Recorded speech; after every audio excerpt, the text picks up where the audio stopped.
Hello, everyone. Welcome to another watch party. We're doing a mini marathon tonight on new Batman adventures. I'm Captain Logan, and joining me tonight, as usual, is Austin the Day Ghost. It is Bat May, and we're going to do now our third stream in 2 days about Batman for Bat May. Are you excited, Austin? Okay. Yeah, no, I forgot that we did the Captain Logan Show because DJ was out of town, so I was like, we didn't do 3. He's got his finger on the button just ready to correct me on every damn thing. No, Austin, we did do 2 Batman shows yesterday, sir. I know, I forgot. I was like, wait a minute, what request did we have? It wasn't a Batman thing. No, and you know what's funny about the request? It could have been, because the week before we did a Batman comic. We did what was it? Ego. It's on the tip of my tongue. Yeah, we did Batman Ego, and I could have flipped those weeks so that happened in Batman, but it didn't occur to me that Wednesday was the first. Mm-hmm. No, I thought about the first or like second. The day after, and I was like, it's not a big deal. No, it's not, but it would have gotten us started. It's kind of weird that we ended up with Beauty and the Beast on the first or second day of the month. Beauty and the Bad. That's a story somewhere, right? Oh, 100%. I don't know what that is, but there's no way that's not a story somewhere. Anyway, that's been the title of Dark Detective. Yeah, it absolutely could have been. Except it ends much more tragically. Mm-hmm. We reviewed Dark Detective last night by Englehart. That was wonderful. We did an hour and a half on that, and I still thought of about 19 things I wanted to say when we finished. I am all ready for this. I got my Mad Love shirt on. I got my Batman Bugs Bunny here. I'm all set to go. Meanwhile, I have Small Move. God, Austin, why aren't you prepared, man? I am. Oh, what does that have to do with Batman? Well, he's Smormoo. Oh. Okay.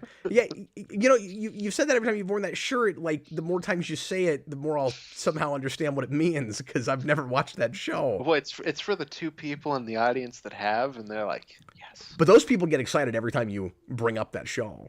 Exactly. Well, season 2 comes out in like a week or 2, so we're getting amped. Oh yeah, wasn't there did you tell me there was like an April Fool's Day video or they put up the first episode early or something? Well, they were like, season 2 premieres this day, and I was looking forward to it for like 3 weeks, and I didn't realize it was April Fool's Day. So like I got to it, and it was like they remade 4 episodes with puppets, and I was like, oh, I mean, this is cool and all, but like I'm very disappointed. I should have realized it was April Fool's. Yeah. And then they played the probably should have paid attention to the name. Yeah, and then they played the premiere of season 2 at the end of it. So I was like, okay, I won out because I got both. Oh, okay. Well, that's cool. Mm-hmm. It's nice not to actually get like full on pranked. Mm-hmm. Well, especially because it was like the day before April Fool's, but it started at midnight. So it was like technically, but like I wasn't thinking about it in the moment. See, I think the best April Fool's Day pranks, and I say this as an expert in April Fool's Day, for me, the best April Fool's Day pranks are the ones where it's kind of, I wasn't expecting this, it got you, but then it also kind of gives you something where like it was worth being there, whether just the joke was that good or if you wait patiently, something cool will happen. Mm-hmm. Yeah, exactly. And for me, the best April Fool's Day jokes are the next day because no one's expecting. Yeah, that's cheating.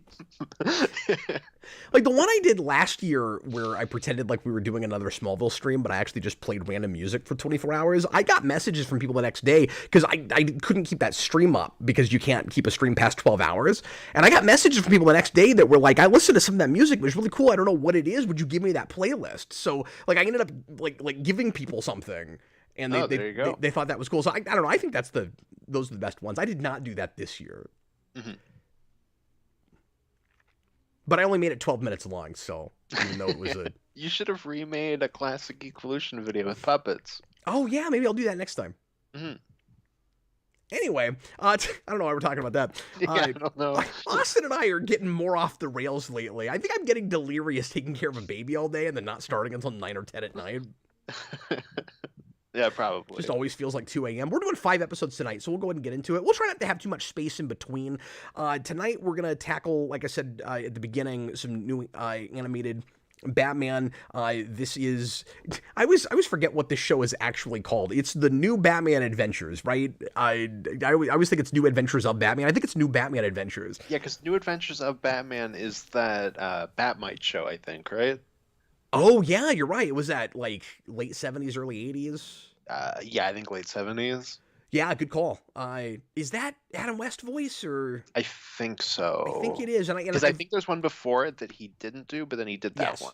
I've got that on DVD, and I'm sure I saw it some when I was a kid, but I think it's still in the shrink wrap. I don't think I've ever taken that out. When they brought on the retro channel here, that was one of the shows that was on constantly. That was like the only Batman show on it. Oh, and that's then eventually they brought on the like 66, and then later on they brought in animated series. Oh, cool. Yeah. Didn't that have like that sort of flat cardboard looking Batmobile? Oh, I don't remember. I just remember Batmite. It's been so long. Well, because I'm sure that was a Hanna-Barbera thing, and you always. Yeah, I think it was like really cheap. He was kind of the equivalent of your like kid sidekick or your dog sidekick or something. Yeah, he was. They played him like that. Yeah, I hated that show as a kid, but I watched it. I don't know why. Well, it was Batman. Yeah. When we're kids, we're less critical, and even if you really hate it, you're like, well, but I mean, it's Batman. The nice thing is I'm wearing a shirt that actually has the logo for this show at the top of it. So if I forget that it's New Batman Adventures, I can look down and see that. Mm-hmm. Yeah, you better not say anything embarrassing like it's the New Adventures of Batman again. Yeah, I'll be really careful about that.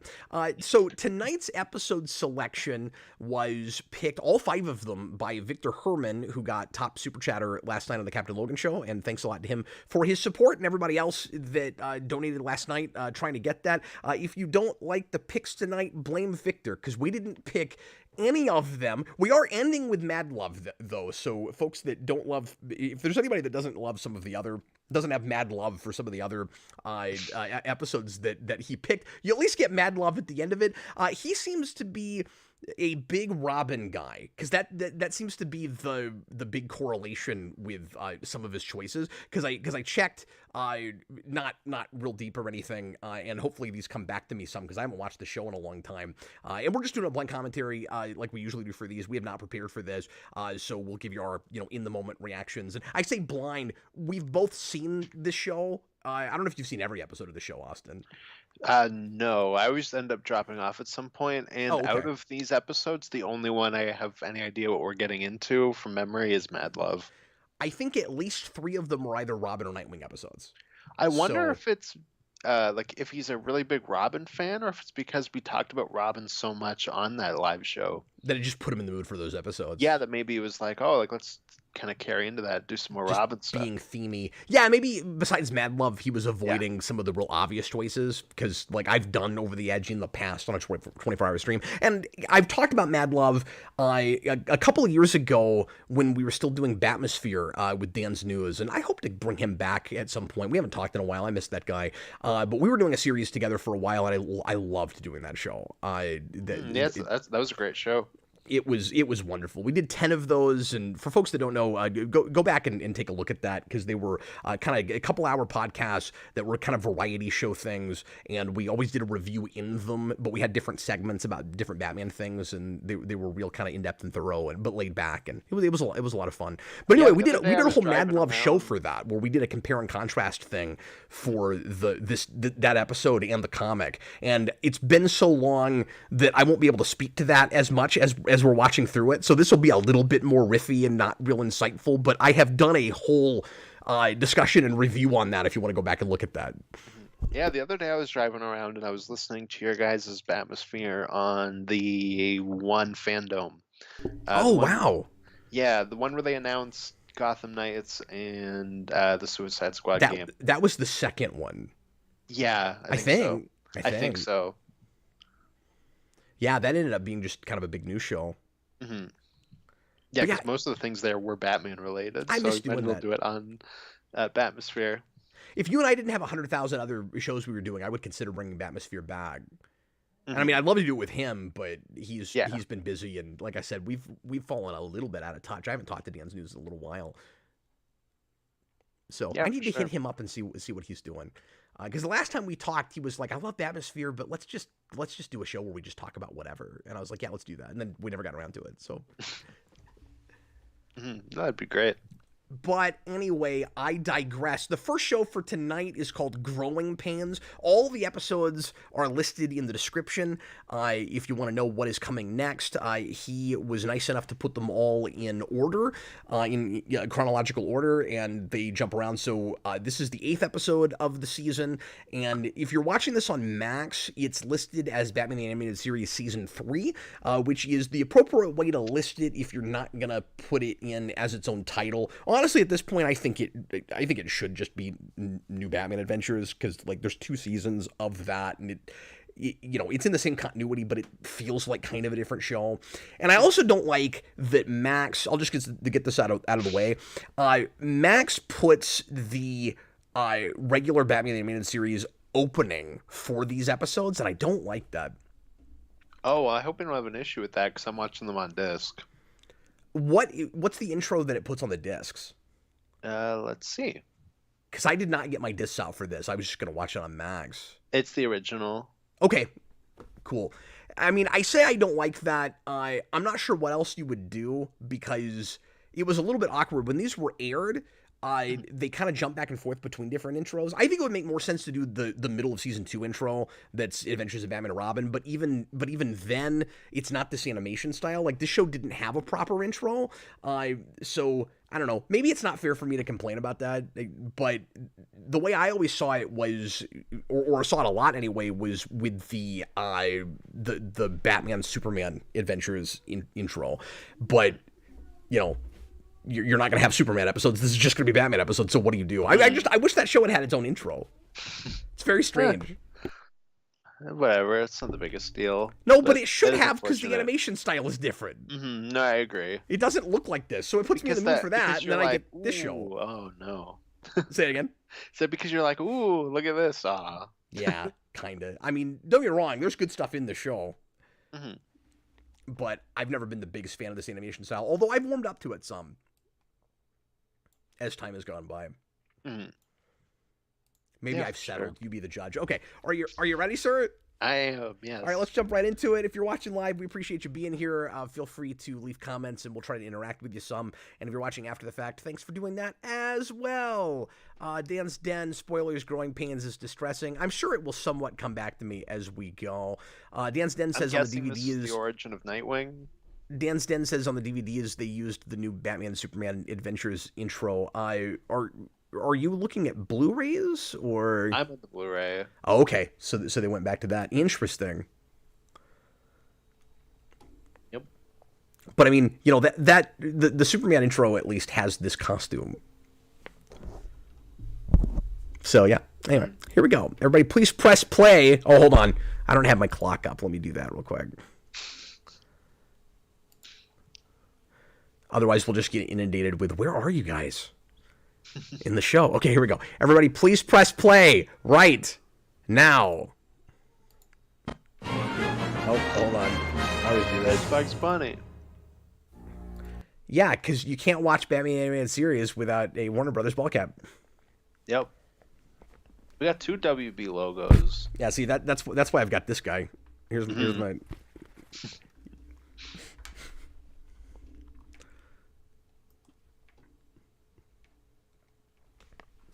Well, we're not going to have anything. Made a new intro cap it with the Forever theme.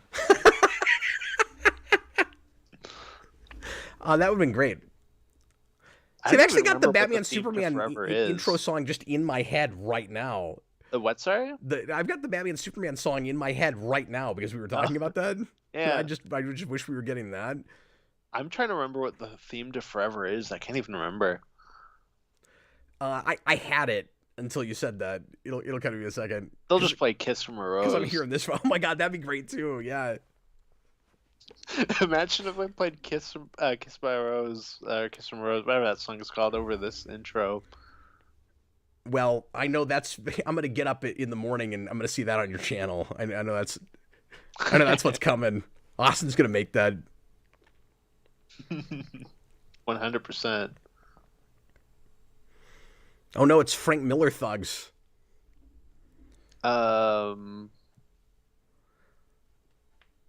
Oh, the Batman Forever theme is ba ba ba ba ba ba ba ba ba. Ba, ba, ba, Oh, ba, that's ba, right. ba, ba, No, of ba. course that's how it goes. That wouldn't have been wholly inappropriate for this show, I guess. Like, you could have done it. It would have been cool to get a Shirley Walker version of that. Hmm. That's really trippy. What's trippy? This whole sequence. Just this girl being chased in an alley? Oh no. What's the What matter? what episode are you watching? It's supposed to be episode 8. It's supposed to be Growing Pains. I'm watching Double Talk. Oh, did I mention the wrong one? Hold on. Because I went off the description, had it loaded Oh, you're already. right. No, Double Talk was supposed to go first. Nope, that's my mistake. That's my mistake. Okay. Here, I'll Okay, go. let's go back and watch the right one. Oh, okay. I was just gonna go to where you are. No. I should go to where you are because we were doing these in chronological order. And Double Talk is before Growing Pains. Oh, okay. I don't know why I had that one pulled up because I have them in the right order here too, but that's the one I had pulled up. I set this up 2 hours ago. I don't know why I did that. Anyway, That's all apologies, good. everybody. Now we gotta watch that intro again. Now 6 times we're gonna have to think of things to say during this intro we've seen 6 billion times. We can talk about the Forever theme again. Now that it's in my mind, I'm just gonna do it. Side-scrolling hero that it is genuinely a good theme. Oh no, I like it a lot. I prefer the Elfman one, but I do like that one quite a bit. Oh no, I absolutely do, but it's appropriate for those movies because of just how bombastic it is. But no. That just sounds like X-Men. And then my favorite and then my favorite part of it is the trumpet stuff toward the end where it goes. It's great. Oh, it turns into Boss Nass? That didn't sound anything like Boss Nass. Yeah, I was like... That's not what I did. Anyway. Kinda. Okay. Are you ready? I am. All right, everybody please press play right now. There's Bugs Bunny. Again.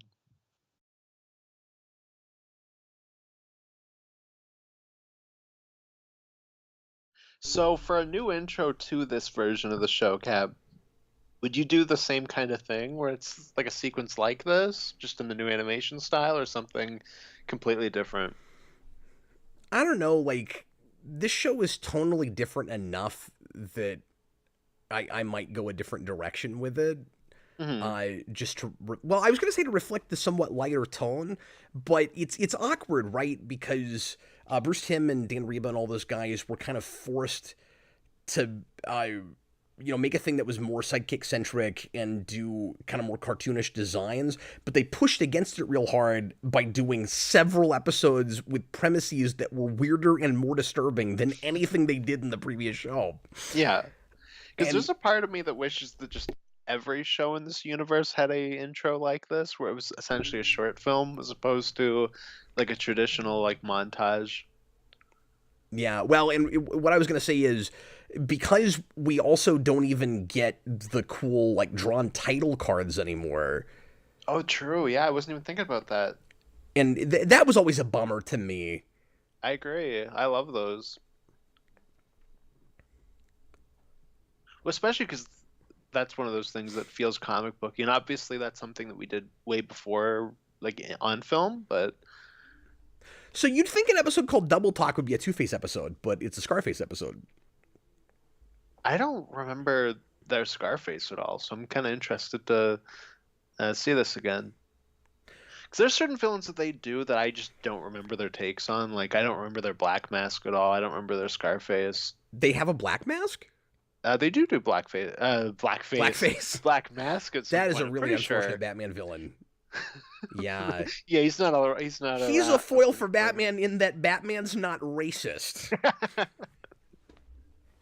Maybe I'm wrong about that. I thought they do Black Mask. I do not remember that character ever showing up in animated series anywhere. I'm thinking of the Batman. I'm looking this up. Let's see. Yeah, I don't remember if the Batman does it because I haven't seen every episode of that show. Dan's Den says they never did Black Mask. Yeah, I was gonna say I'm pretty sure they didn't. But you don't even remember animated series, Ventriloquist, or do you just mean? I think I remember his first episode a little bit. but like that's about it. See, animated series is the first place where I and a lot of people, I think, were introduced to that character, because they adapted a bunch of the, kind of Alan Grant era stuff and the stuff that, Breyfogle and all those guys worked on. Mm-hmm. I mentioned him because Breyfogle co-created that character. Yeah. Okay, I don't know what I'm thinking about then with Black Mask. Yeah, that's interesting. You've just gone insane. That's fine. Yeah, because I can see the design in my head. That's what's bugging me. It must be the Batman. Tom, $2 super chat, says the bikers were similar to the Jokers from Batman Beyond. I mean, they're punks on bikes. I don't know that they really look that much like those, but. Oh my God, Scarface is a woman.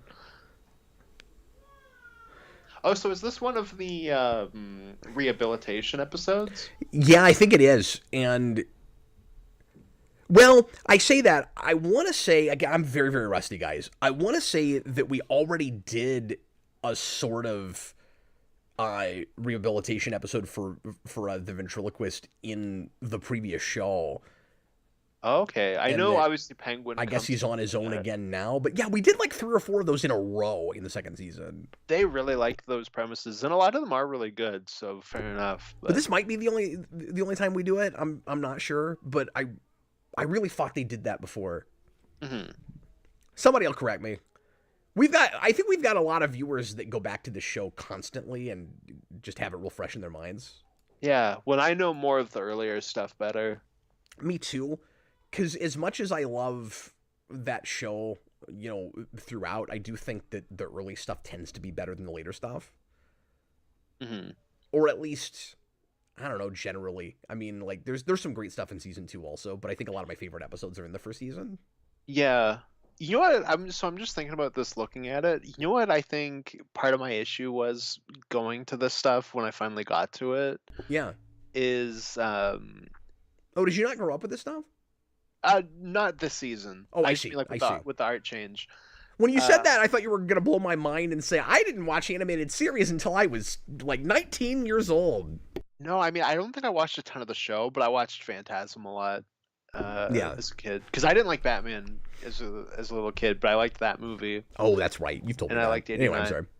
No, you're fine. I think part of it is, I would play games like Batman Vengeance and stuff, like certain things that kind of blend both art styles. Oh, yeah. So, like, you get the Red Sky stuff in this Batman look, but Joker looks a little bit more like he did in the first art style. So, like, I kind of feel like maybe I had the, like, better version of it in a way. Well, and to be fair, I mean, I don't know why we bring this up as much as we do, but, like, the first show did Red Skies too. I think in New Batman Adventures, it's just a lot more often. Like, it's just, it's I think more... They just constantly is that color. Yeah.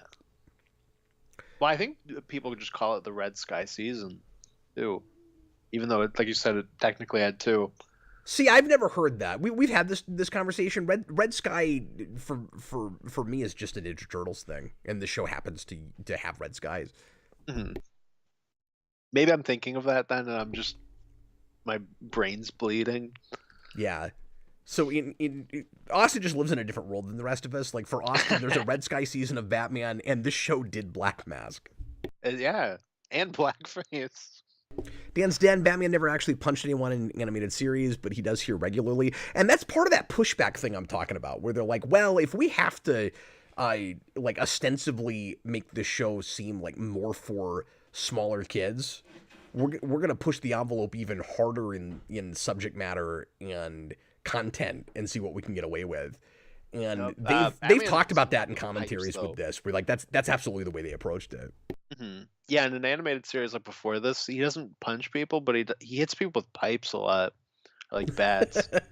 He does that a lot. Apparently, that's okay. Aren't there places where he rears back and then you just like blank white and somebody gets knocked out? Where like are there implied punches in that show? Probably. There's probably like the invisible frame thing, like where it flashes.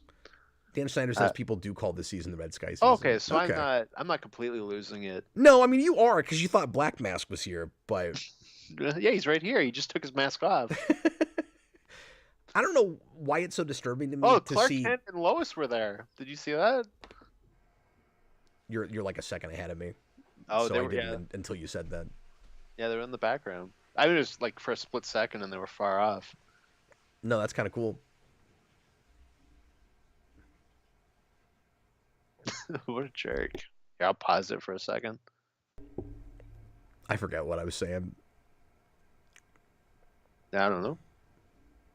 Oh, I was just gonna say it's kind of disturbing seeing Scarface as a sailor. Scarface the Sailor Man.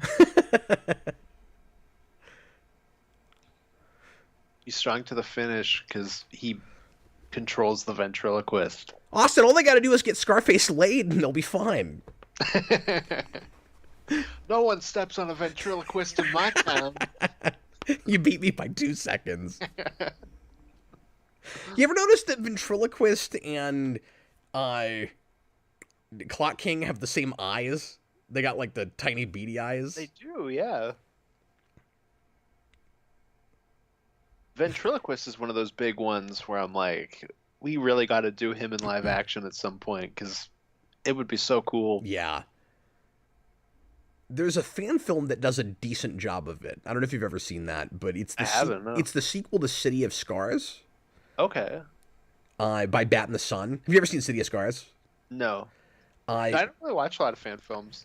That was a fan film that pushed envelopes real hard for like professionalism in fan films. I reviewed it. In like an old, I remember you did written that. You review. did like a fan film month, I think. Yeah, which stretched to like 3 or 4 months, and I didn't even do them all. But yeah, I think I did like 3 of those. I did a Dirty Laundry review that was like 3 times longer than that short film. Yeah, I remember that because I was like, oh, I should check that out at some point. No, it was cool. And then I did the Casey Jones fan film, and the guy that made that reached out to me after I made it, which was kind of nice. That was really cool. But yeah, City of Scars is visually really impressive. I don't love their Joker actor, and nothing against that guy. But I just didn't love that performance, and they were a little bit pretentious in having a half-hour movie that introduces and kills their Joker. Oh, okay. And I just didn't know how to feel about that. And then, but they did Scarface in their sequel, and I want to say they did Black Canary or Huntress 1. Mm-hmm. I think it was Black Canary, which was kind of neat. So, obviously we were talking over it. Was it Scarface that ostensibly left him that note, and Scarface like talking in his head? Because otherwise, it's like, what is that voice in his head when he's reading a letter? Yeah, it's Scarface. That shadow on the wall is super cool. Oh, that's right. This is the Scarface like by himself walking around episode. Oh my god. That's so weird. That is weird. But then in hindsight, feels kind of inevitable. Like, He of looks course, so funny. Like, of course, at some point you're gonna do the episode right where Scarface and ventriloquist seem to have split personalities, and he can run off and be by himself. Wesker's always been a real sympathetic villain. Mm-hmm. Yeah, it's just interesting to me because my take on Scarface is very much he's not actually a living doll. So it's kind of interesting seeing it like this. Well, and I can't remember what the payoff is to this. Like, what's actually going on? Because I think there's a big reveal where it's not what it looks like. Oh, okay. I mean, oh, you know what it is? Remember when? Is it that woman? It's that woman. Yeah, I think that is what it is. 100%. Why would you introduce her like as a character that small if it's not that? Well, yeah, and I had in that moment, and again, we're gonna talk about these like it's the first time I've seen them because I probably haven't watched through this show in 10 or 12 years, and some of these I've only seen once. So like I don't know it as well as I know the animated series, and there's even I'm spotting on certain episodes of that I just don't like that much and haven't gone back to. Or aren't my favorite, so I haven't thought to rewatch. But anyway, when we saw her in comparison to Wesker in his height, I was like, okay, is he supposed to be that tall or is she a little person? I could not decide. No, she definitely was, yeah. I do. This is the first time we've had any of the sidekicks. Oh my god, did you hear that? No, what? He said it's a short list. Oh, yeah. That's on purpose. That's I great. think I paused too long and I'm a little bit behind you. Oh no, I'm sorry. No, it's okay. Do you want me to pause mine? Here, I'll do that. No, you're good. You're good. But no, I do appreciate as much as when I was a kid, I didn't like some of the design changes here. I've always, like a lot of people, I always preferred the circle with the yellow background. Although again, I gotten used to it because we had a long period in comics where we got away from that, and it was the the bigger black symbol without the yellow and all of that. Yeah, And I didn't like really both. care for the emphasis on the sidekicks, but I do really like a show where Batgirl's in almost every episode Hmm. Yeah, because and I love Batgirl. what's her face? And her design here is fine. I do prefer the animated series one, but Oh, for the design? yeah, it's good. Um, But I do think I like the other one better. I'm not sure. I'm not sure offhand. You got side by I side it. feel like I like this one more, but I gotta That's look at fair. that one again. But what's her face? His Batgirl is really good. Oh my God, why am I blank on her name? She's in everything. Tara Strong. Thank you, side scrolling hero.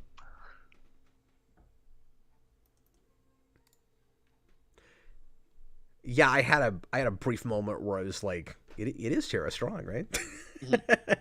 I just couldn't think of her name. I was blanking. So is Batman just gonna interrogate every midget in Yeah, Gotham he's until he just finds Batman? interrogating little people. I'm just a part of what his hair is popping in and out, and it's not colored on the back. Oh, weird. I'm a part of the Lollipop Guild, Batman. This is discrimination. Okay, even if you're, yeah, maybe I was wrong about the blackface thing. Maybe Batman is racist, or at least heightist. Heightist, yeah. Have I ever told you about the Batman comic I drew and wrote when I was a kid? No, was it It's just- Batman as a racist? No, it's Batman, and the villain is a gang called the Munchkins, and it's just like 8 pages of Batman beating up midgets. You have told me about that. It's the greatest thing I've ever created. I forgot about that. If this episode turns into that, I'm gonna be very happy. But yeah, I think Ventriloquist has to be maybe objectively the most like sympathetic and most kind of tragic, understandable Batman villain, because he doesn't mean to do anything he's doing, and like there's a lot of Batman villains with screwed up psychologies, of course, where they can't help but do what they do because they have a mental disorder, but a lot of them are still like narcissistic or sadistic in some way, where they want to see people get hurt, and even if they're sympathetic in that they can't help but be that way, they're still like kind of rotten to the core. And Ventriloquist has another personality he can't control, so like he really doesn't feel responsible for anything he does. Mhm. No, I think Ventriloquist and Scarface can be genuinely really scary in like a Norman Bates way too. Yeah, absolutely. That's why we really need to do him in a movie at some point. There's a lot of range you can go with that. Well, and I think the Reeves universe is absolutely the place to do that. Yeah, I agree. And you don't have to be as comic book cutesy about it as the comics or the show are, where he does things that are just physically impossible with the doll. Like, we don't have to go that far. Hmm. I'm also not against it if you can make it work. Hmm. No, I agree with that. I guess. But we do that sometimes with Ventriloquist and Scarface, where he's talking when he couldn't possibly be talking. And stuff like that. Look, I don't care if that little guy earlier is familiar with Ventriloquist and has been around that doll a lot. The natural response to anyone when Batman brings that out and puts it in your face is, ah! Looking at this Batgirl again, I think the reason I like this one slightly more is I really like the small cape. I wouldn't want that on Batman, but I really like that for Batgirl. Yeah, that's the one thing I do really like about it, but I think I still prefer the other costume. No, that's completely fair. I'm gonna look at it again real quick to refamiliarize myself. I think it's because like I think I like the lighter blue in it, and I like the gray as opposed to the black. Yeah. You know what? That's what it is. It feels more based on Batman's costume. Mm-hmm. That's why I like it. Although this one does have a better mask. Yes. But at least both of them have the hair out the back. Oh, and the other one also has... Well, no, maybe this one does too. I was going to say the other one has a bat that's a little bit closer to the... Yeah, no, it does. To the 60s Batman, Batgirl bat, which feels like a cool throwback to that. Mm-hmm. But that's just kind of minor stuff. They're both good suits. Yeah. I remember liking her first appearance in the animated series. Oh, it's great, yeah. Yeah. Is that just called Batgirl, or is I forget what that's called? I think it is just called Batgirl, and then I think they do Batgirl Returns or something like that. Yes, they do Batgirl Returns, and then the Batman, her appearance is Batgirl Begins, I think. Oh, that is cool. If only we got Batgirl Forever and Batgirl and Robin. Yeah, and the Dark Batgirl? The Dark... The Dark Batgirl? Like, what do you call that?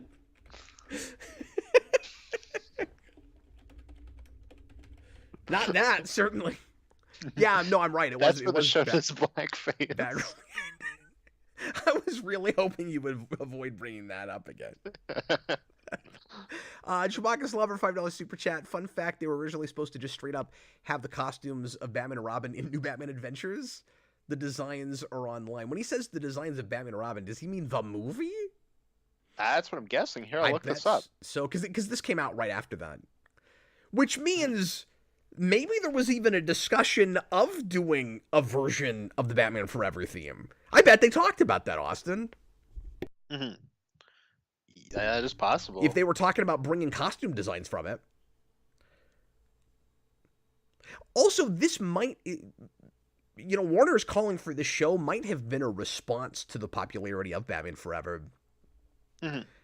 And in its way gets made because of that movie kind of in the same way that animated series gets made based, because of 89. So it might have been neat if it actually pulled some stuff from those movies. Oh my god, he shot up Scarface. Yeah. That's awesome.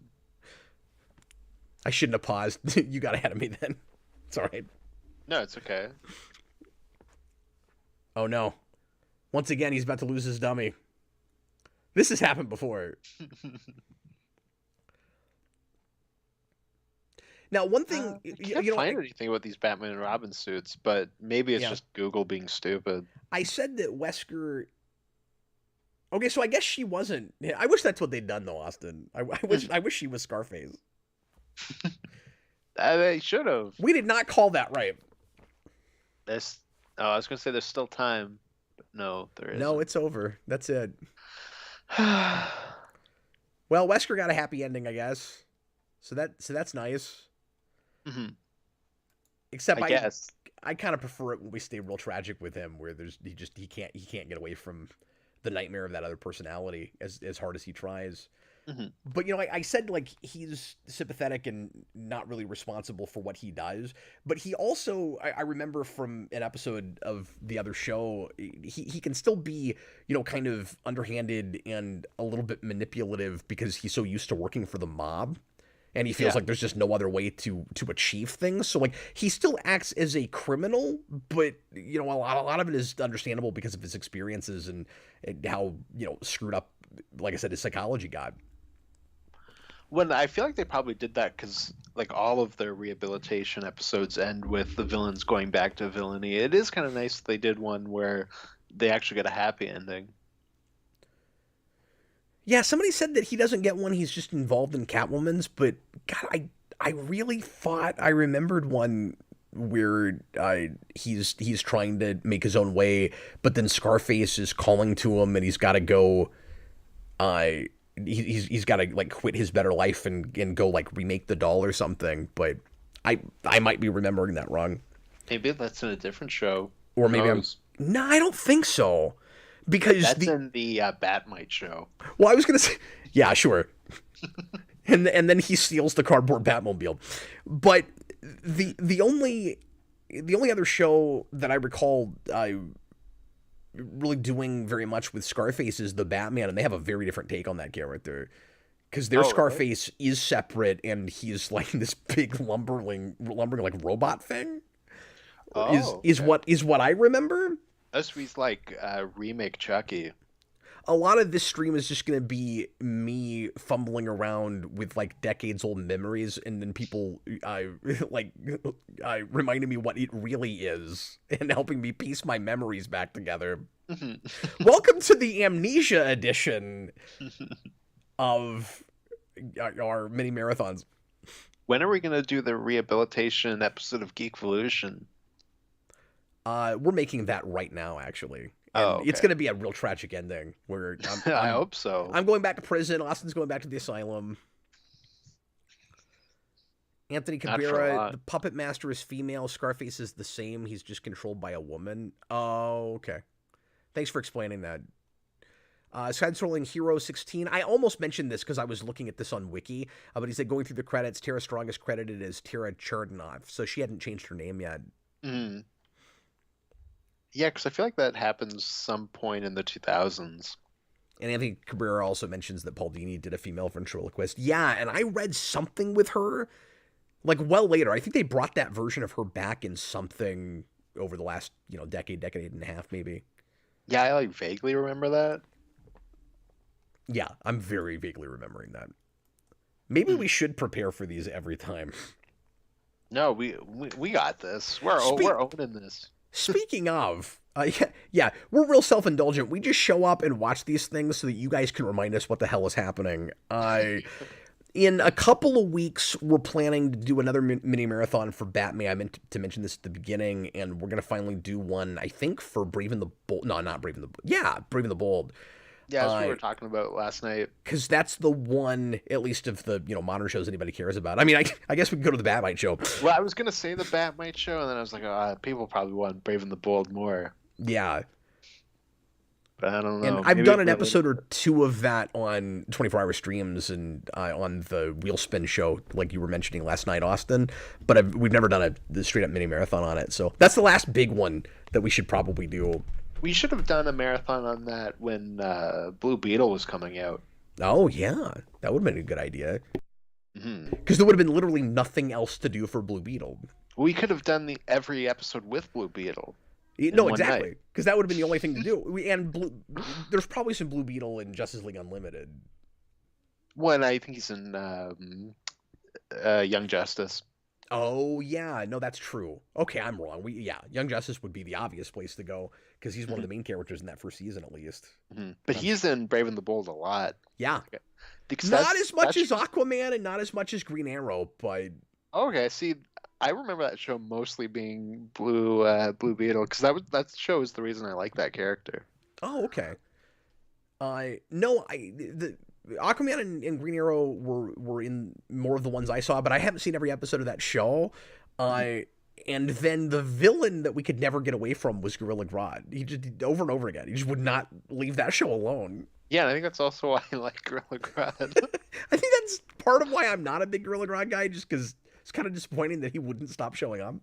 Well, there's two things that I like about Gorilla Grodd: that he keeps showing up in that show, and that we got to see him go back in time to fight Obama in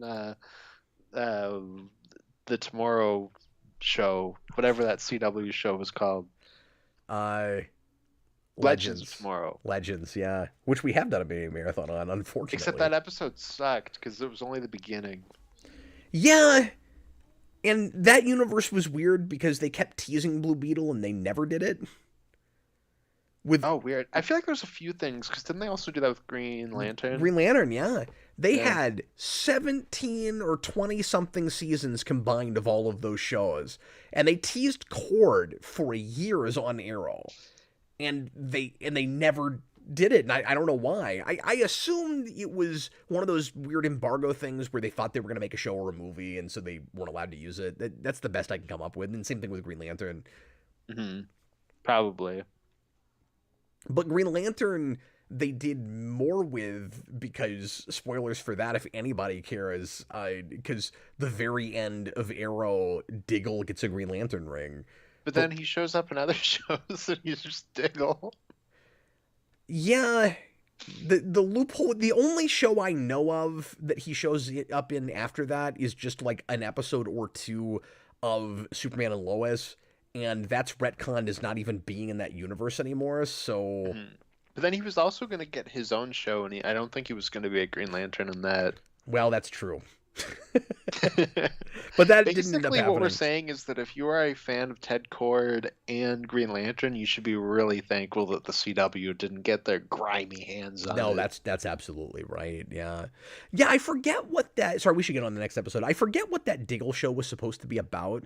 It was like a I knew that. superhero academy thing where it was like he was training new heroes. Okay. And then they would have had that on at the same time as Green Arrow and the Canaries, which I think was supposed to be set in the future. Yeah, I think so. Was that Now actually set in the Berlanti's future? doing a Because that was the Scooby-Doo backdoor pilot in the second to last episode of Arrow, where they go to the future of what that would have been. Yeah, I think that was just supposed to, just like a backdoor pilot, and then nobody cared, so they didn't make more. And the girl that would have been the main character in that show would not have been able to carry a shawl. Oh, really? I'm sorry, but she was bad. Yeah. Dan Schneider, $2 super chat. The Batman ripped off Austin's Munchkin idea. No. How dare they?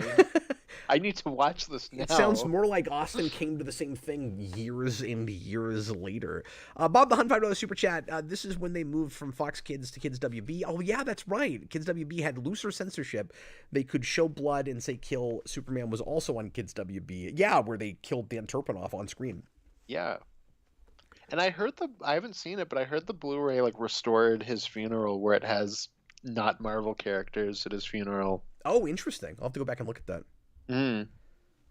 I wonder if that's also on the versions they're streaming on Max or not. Yeah, I don't know, because I was told it aired that way, and then when on re-airing it, they cut that out, and then I've they restored definitely it never Blu-ray. seen that version. That's just what I've been told. I don't know. Okay, now we're gonna watch the episode that I started watching before. I'm really glad that we were able to tell that quickly that it wasn't magic. You're like, this is really weird, and I'm like, it's punks on a bike chasing a chick. It's kind of a cliche opening for a superhero show. But yeah, I'm really glad that he explained. Bob the Hun, was it Bob the Hun? He explained the censorship thing, because I never really put that together. Because that would explain why the Justice League shows, especially the last season of Unlimited, were able to go as far as they did. Yeah, Robert Wilde says that stuff gets disturbing. Steve Rogers, Nick Fury, T'Challa, and some of the Fantastic Four are at the funeral. You know, every time we do one of these, I get really insecure, and I feel like I need to do take time off to do a deep dive of all of DCAU so that I know it a fraction as well as some of you guys, because I think of myself as a big fan of this stuff, and then you come in and you're able to tell us exactly what not Marvel characters were at the funeral. Well, then Anthony you guys know this Cabrera, I know Star Trek. It's crazy. When Anthony Cabrera says the Blu-ray isn't where it's fixed, but Max does have it. Oh, okay. So that means that there's not even a home release that includes it. I would assume. Yeah, I guess not. Hi, John. I invited John into the stream tonight, but he said he couldn't make it because he was doing a shoot. Yeah, I think... No, they weren't on his Batman channel. They were on the horror one. They were watching Oculus. They're not doing Batman. But John, if you want to pop in, we've got 4 more episodes to do, so if you feel like popping in and hanging out with us, you're totally welcome. Just let me know. Okay, Austin, are you ready? I am. We're going to do Growing Pains now. Not the sitcom, but the episode of New Batman Adventures. And not the remake of the sitcom. They remade that? Well, they remake everything, but I did not know that. They're remaking it now. I just got a trailer. Oh, wow. Is it so it's like Night Court? Well, yeah, but it's animated, and it's being done by Seth MacFarlane. But other than that, it's just like Night Court. Exactly. It's animated? Yeah, it looks awful. That can't be good. Okay, everybody, get ready to press play. We live in the friggin' twilight. Everybody, please press play right now. Every time something like that happens, I wish there was like a sound cue in real life where you just heard William Shatner go, "Help! I've gone into the Twilight Zone." Do you know how hard it's been for me, and like I don't want to give anything away, but for me to like satirize the insanity of the potential future of superhero movies in my superhero rewind movie, like you almost can't get like silly or exaggerated enough the way things have gone now, Austin. Like nothing seems too insane to actually happen. You need to have the opening credits of your movie, Cap. I know most movies don't have opening credits; those are rare. But when you do an That's opening what credit, Brandon keeps telling me. when you do opening credits in your movie, you should have the William Shatner Twilight Zone song playing over it. Note, I'll put that in the back of my mind. This is a madhouse. Feels like something's wrong. Dude, we've not been able to let Brandon live that thing down. Jason brought that up just today. Well, and the best part is I think that was on Video Game Mania, so like nobody watched it. Yes, nobody knows what we're talking about, but we had this episode of Video Game Mania where I can't remember which movie it was, but Brandon was like, "This is crazy. They're putting the opening credits at the beginning of the movie. That's really rare." And that's all we talked about for 20 minutes. Yeah, and I think you were like really harped on him while I was just giggling to myself because I was like, "Oh my god, I overblew that as hard as I possibly could. Okay, so Austin, do you now see the Frank Miller thugs I was talking about? No, this is like really trippy. They're driving around this girl.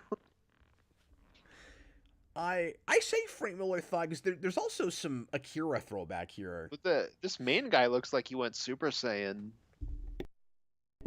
Well, and I was gonna say this girl looks like an anime character. She almost looks like she doesn't even fit in the character models for the show. Yeah, I can see where you're coming from. And I think that He's this show bleeding into the Teen Titans show. Yeah, that's fair. I mean, this show in general is more anime inspired in its character designs, but not that far. Mhm. Like she just looks like she walked out of an anime. She looks like she could be in like Metropolis or something. The anime absolutely. Metropolis. That's a good movie, by the way. If you'd never seen it, that's the first anime film I ever saw. Yeah, I should at some point. Nobody talks about that anymore, or at least I don't hear it come up much. But John, it is on Max, and it's listed as part of the animated series. It's listed as season 3. But Austin's watching it on his discs. Exactly, and I'm gonna have to switch discs after this one. Well, we'll take a quick break for you. That'll take like 3 seconds. Well, it can be that quick of a break. Oh, okay.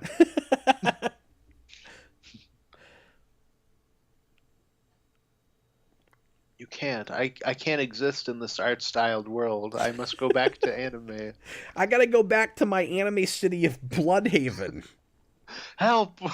I've fallen into the anime zone.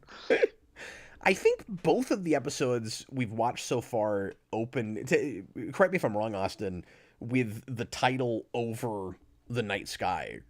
I think so. The title That's of the a episode. real crazy bad signal because it's like painted, so you can see the breaks in the paint.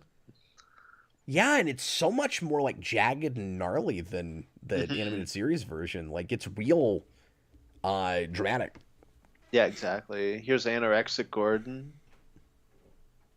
Yes, he's very anorexic, and he doesn't have the ice cream cone hair anymore. No, it's very sad. Somebody ate it.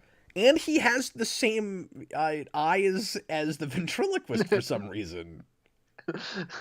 The only difference is he has like a little line. That was a really funny line from Gordon. Ventriloquist has period eyes. Gordon is like semicolon eyes. Well, I wonder if somebody's going to have an ellipsis for eyes. God, I hope so. You look like you have 6 eyes altogether. If the Thunderbolts were in the show, they would have asterisks. Just asterisks for eyes. Mm-hmm. God, you beat me by 2 seconds again. Gordon had a kind of a fun line there where Robin goes, "I was thinking about a girl." That's a great shot of the night sky there, or Yeah. of the cityscape. That's great. That's the thing is, I don't love some of the face models, but the animation is still on point like it always was. Hmm. But I was just say I like that line where he's like, I was thinking about a girl, and Gordon goes, "Teenagers." Those young people. He goes, I'm really glad that Barbara has passed those years, and I'm like, okay, but she looks younger than she did in the previous season. I'm surprised he wasn't like, I'm so glad Barbara's past those years, and Bruce was like, me too. Me too. Well, that's the thing is, I don't think it would seem as I can't think of a better word than skeezy, but just inappropriate or kind of weird for Bruce to be going after her. If only we had aged her up as opposed to making her look younger, because I think she looks younger in the show than she did the previous show. I think it's because she's smaller. That's exactly right. Oh my god, that was a real death curling scream. Yeah, but still not Vicky Vale irritating. No, I just mean like that sounded like somebody was actually dying. Like that wasn't like a fake scream in the booth. They actually killed a woman. Yeah, they wanted it to be really authentic, so they almost ran her down with a truck. I think the biggest anime thing is that she doesn't have a nose. Yep. She just has that like, she's a comma. And the size and shape of her eyes. Well, that too, yeah. Those are just straight up anime eyes, especially when you compare them to the tiny dots that a bunch of other characters have. She should be offended because Robin has like regular eyes for the show, but then he puts on a mask that gives him bigger eyes. I don't really remember this episode very well. Yeah, I assumed this was going to be a like a Nightwing origin thing based on the title, but no, I think we have a Nightwing episode later. Oh, okay. That's centered on him. But this is Tim Drake kind of falls for a girl and has to try to save her. Mm-hmm. Oh, that's unfortunate. So does he have super strength? Or is this just a universe where really big guys can kick concrete? Well, I feel like Ron Perlman can do this normally. Oh my god, look how huge he is! No, he's giant. Because the first time we saw him in that store in the security footage, I was like, oh, he's like Amygdala or whatever, the villain that we saw. He's Amygdala? Yeah. That's Queen Amygdala? You mean Amygdala? Yeah, Amygdala, yeah. Queen Amygdala? However it's pronounced, I don't know. I only saw it written.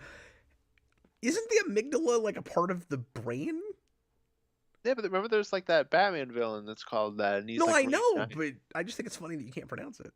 I don't know. I don't know anything about brains. Is there a scale issue here, or is he really supposed to be 12 feet tall?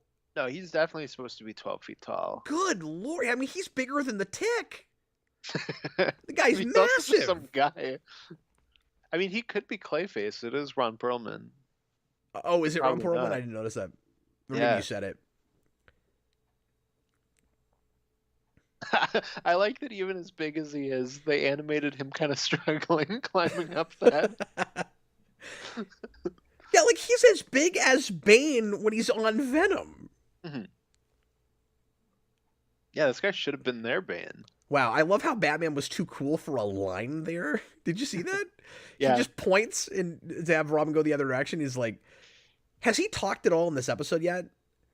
Yes. Okay, because I was going to say maybe we're intentionally not giving him dialogue because it's Robin's episode. Like, that might be cool. But it seems like that's not what we're doing. But he definitely isn't talking much. Well, and this seems like a pretty action-driven, more storyboard-driven episode in general. Look at how far this guy flew. The way they animated him, like, shrinking when he hit the ground is so weird.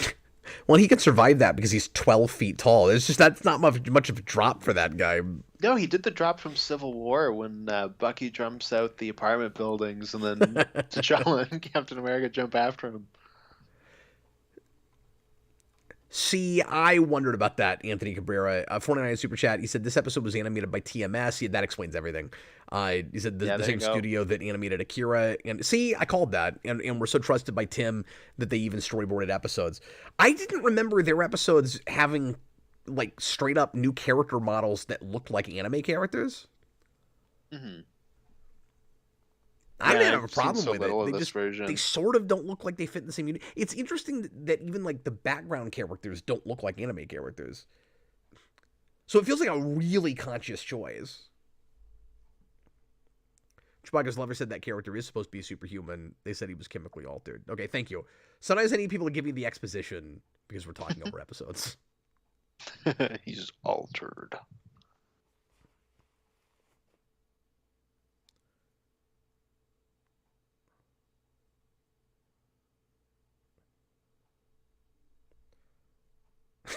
It's I all. love It's always Batman's Robin. It's always faces in this Batman and Robin. episode. Never Robin and Batman. That's great. What do you think of Tim Drake's voice in this? I think it's good. He sounds like a kid. He doesn't sound like a 3-year-old like he looks, but I don't know if I buy that he grows up and then he turns into Dean Stockwell. I'm just waiting for him to kiss that girl and then reveal he has rubber lips. Oh my god. Dun dun dun dun dun dun dun dun. Rubber lips, they're immune to your anime. They do a lot of oh look, it's Kane. Robin's just staring at those homeless people for way too long.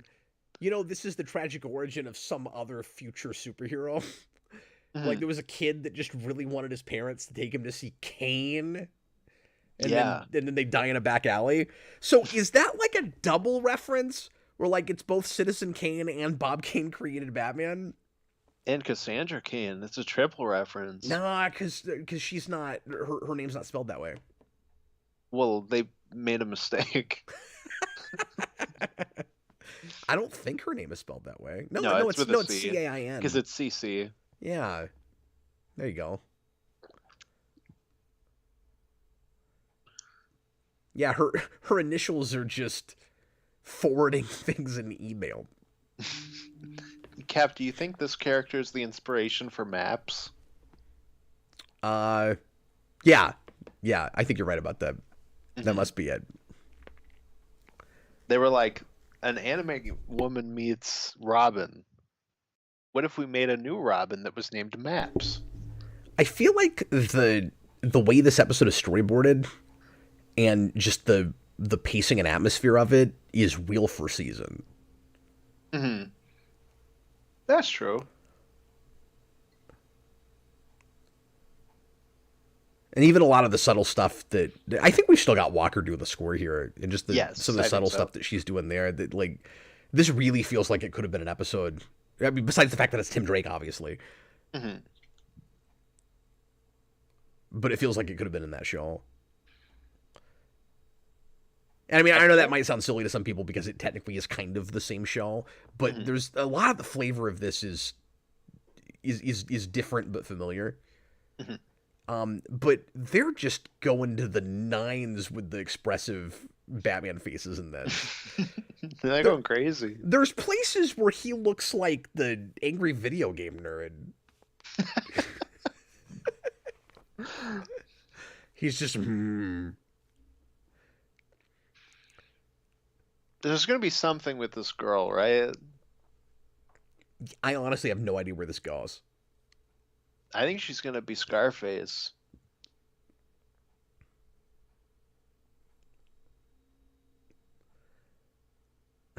See that wink?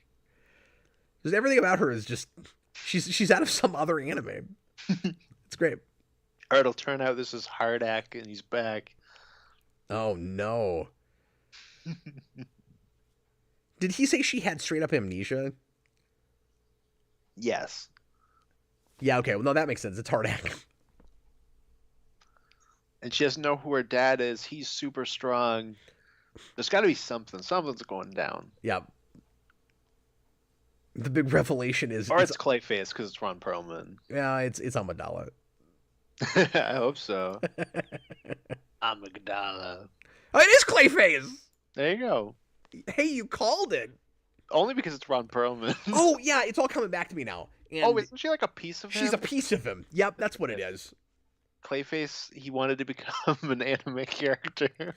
You gotta respect them for not doing too much to Clayface's design. Yeah. Like, he looks a little different in this style, but in the face especially, it's the same model.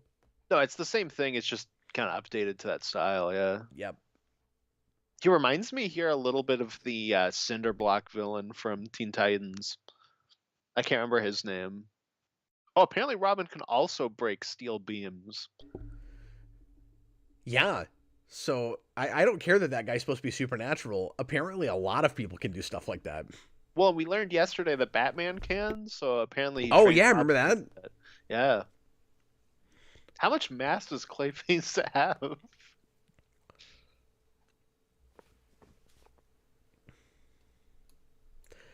Well, that's always a question and something that is difficult to be consistent about. It's kind of like how close does Superman have to be to kryptonite and how much kryptonite? Mm-hmm. Yeah, like how many licks does it take to get to the center of a Tootsie Pop? Right, it's that whole thing. We just may never know. Yeah, we'll definitely never know. Boy, this is sad. I changed my mind. She's even more tragic than the ventriloquist. If I were Robin, I'd become asexual after being sexually attracted to a Clayface. No, to a piece of Clayface.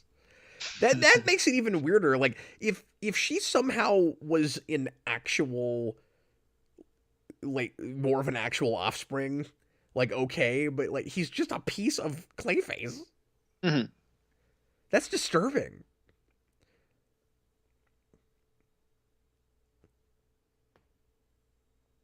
If it wasn't a mystery, you could have gone like real Universal monsters with this and called it like the child of Clayface or something. Yeah, that would have been cool. But you're right, then it gives it away. Yeah, but then it gives it away. That's just a different episode, basically. We should have done Bride of Clayface, though. That's what I was thinking. You could have done a Bride of Clayface and good. Yeah. Clayface 3. My favorite Clayface as a bride, because she was in that Nightfall, Night Quest, I think, stuff that we looked at where they had a baby. Walker brought Clayface's theme back. Oh, yeah.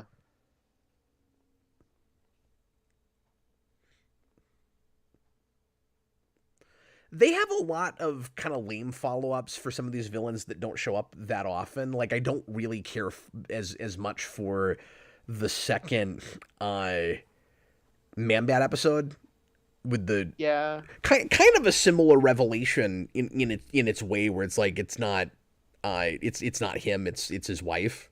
Well, in that one, it's the same thing where it would have been really cool if it was the bride of Man-Bat, but yeah, but it would give it away. But this one I think is actually really cool. I agree. Oh, Clayface is growling like a tiger.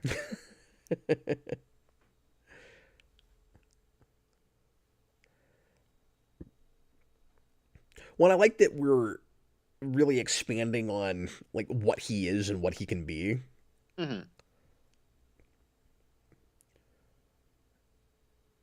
Does a really good job of not making him one note and just doing what we've seen him do before. Whoa. Oh my god. No, that's so cool. And some of the most impressive animation with in that first show is in that first Clayface episode. Oh, he looks like they're living up to it. Boss in Sonic Adventure. That was really cool.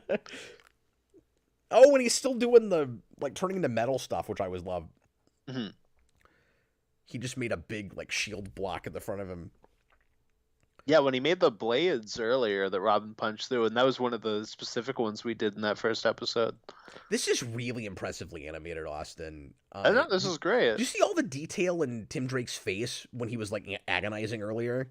Mm-hmm. That was such a nice shot. They clearly really love Clayface. Yes. Well, and I wonder if TMS did the original Clayface episode also, and if that's why they got this. Because I don't know like which studios got, you know, which animation houses got which episodes. But boy, they're not phoning this in at all. now he's doing the Arkham City boss. That's one of his attacks. Oh, that's true. That's the like swing thing that you have to duck. And it's the animated series, so we got to end in a big explosion somehow. Yep. But this could, like I said, this could have been in that first show. This feels like what the second appearance of Clayface should have been. Mm-hmm. Well, and since we only did Robin, like you could have had it be the Robin in that show. It could have been. Yeah, there's no reason this couldn't have been Dick Grayson. Yeah. Oh, that's a great line too. It's also really interesting that we're watching this right after that ventriloquist episode where you have a surprise happening ending for him, and that this ends much more like I would have expected that to. Mm-hmm. I wish Batman was like, that lighthouse shot is great. This episode rocks, dude. This is a great episode. I was really wondering why he picked that because it didn't stick with me. I don't know why. That's a really solid episode. I'm gonna say hot take. This is better than Over the Edge. Over the Edge is one of those just like really cool gimmicks where like in the moment as you're watching it, it's really exciting and really creative, but it's the perchance to dream thing again. Mm-hmm. And I almost don't want to compare them as the premise is. Yeah. But I think ultimately you're probably right. No, it was a really good one. I don't know. That's one of those episodes that's a really good encapsulation of like what the show is at its best. And I'm with you. Like Tim Drake needs therapy way before what happens to him in the Batman Beyond movie. Exactly. That is Bruce screwed up. Come over and been like, Robin, sometimes the women we love become clay. They don't get happy endings because they're not real people. They're made of clay. Batman, what is that a euphemism for? Nothing. Literally, she was made of clay. So, Batman, are you doing like the whole feet of clay thing? Like, no, Rod, listen to me. Actual clay. Well, Ray, she's a clay. Oh, okay. Why does Anthony Cabrera know literally everything about the show? Because he's cool. He said that the first Clayface two-parter was done by 2 studios and TMS did the second part. Well, that makes a lot of sense. That is the more like out there one. So yeah, well, and that's where the most impressive piece of animation in the entire show is that I was talking about. Mm-hmm. Yeah, exactly. Okay, guys, let's go ahead and take just a real quick break. It won't be 3 seconds. We'll take a 2 or 3 minute break, but we'll let Austin switch his disc. I'm gonna go get something to drink, and we'll see you guys in just a couple of minutes. Like I said, the next episode is. Sorry, now I'm just repeating myself. Where are we? Let's see. Animal Act. Yeah. If this isn't a Killer Croc episode, I'm gonna be. I wouldn't get too excited because I thought that first episode was gonna be a Two-Face thing, and it wasn't. That's true. No, and it won't be because that famous Black Mask episode. Well, what I was gonna say is, episode 13 is a Killer Croc episode, so we've only got 24. There's no way this is a Croc episode. Yeah. Animal Can't win 'em Act. all. It's a Mad Hatter episode. Huh. And it's about Dick Grayson going back to the circus. Like I said, I think this guy is maybe a big Robin guy. Oh, very cool. Or it just worked out that really way. likes clay women. It's also possible that the big through line for these is going to be just disturbing crap. I mean, you're not wrong, but at least we get to end with riding on our Harley. Okay, we'll be... It was obligatory, but I laughed anyway. We will be right back, folks. Thanks for watching, everybody.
startled me.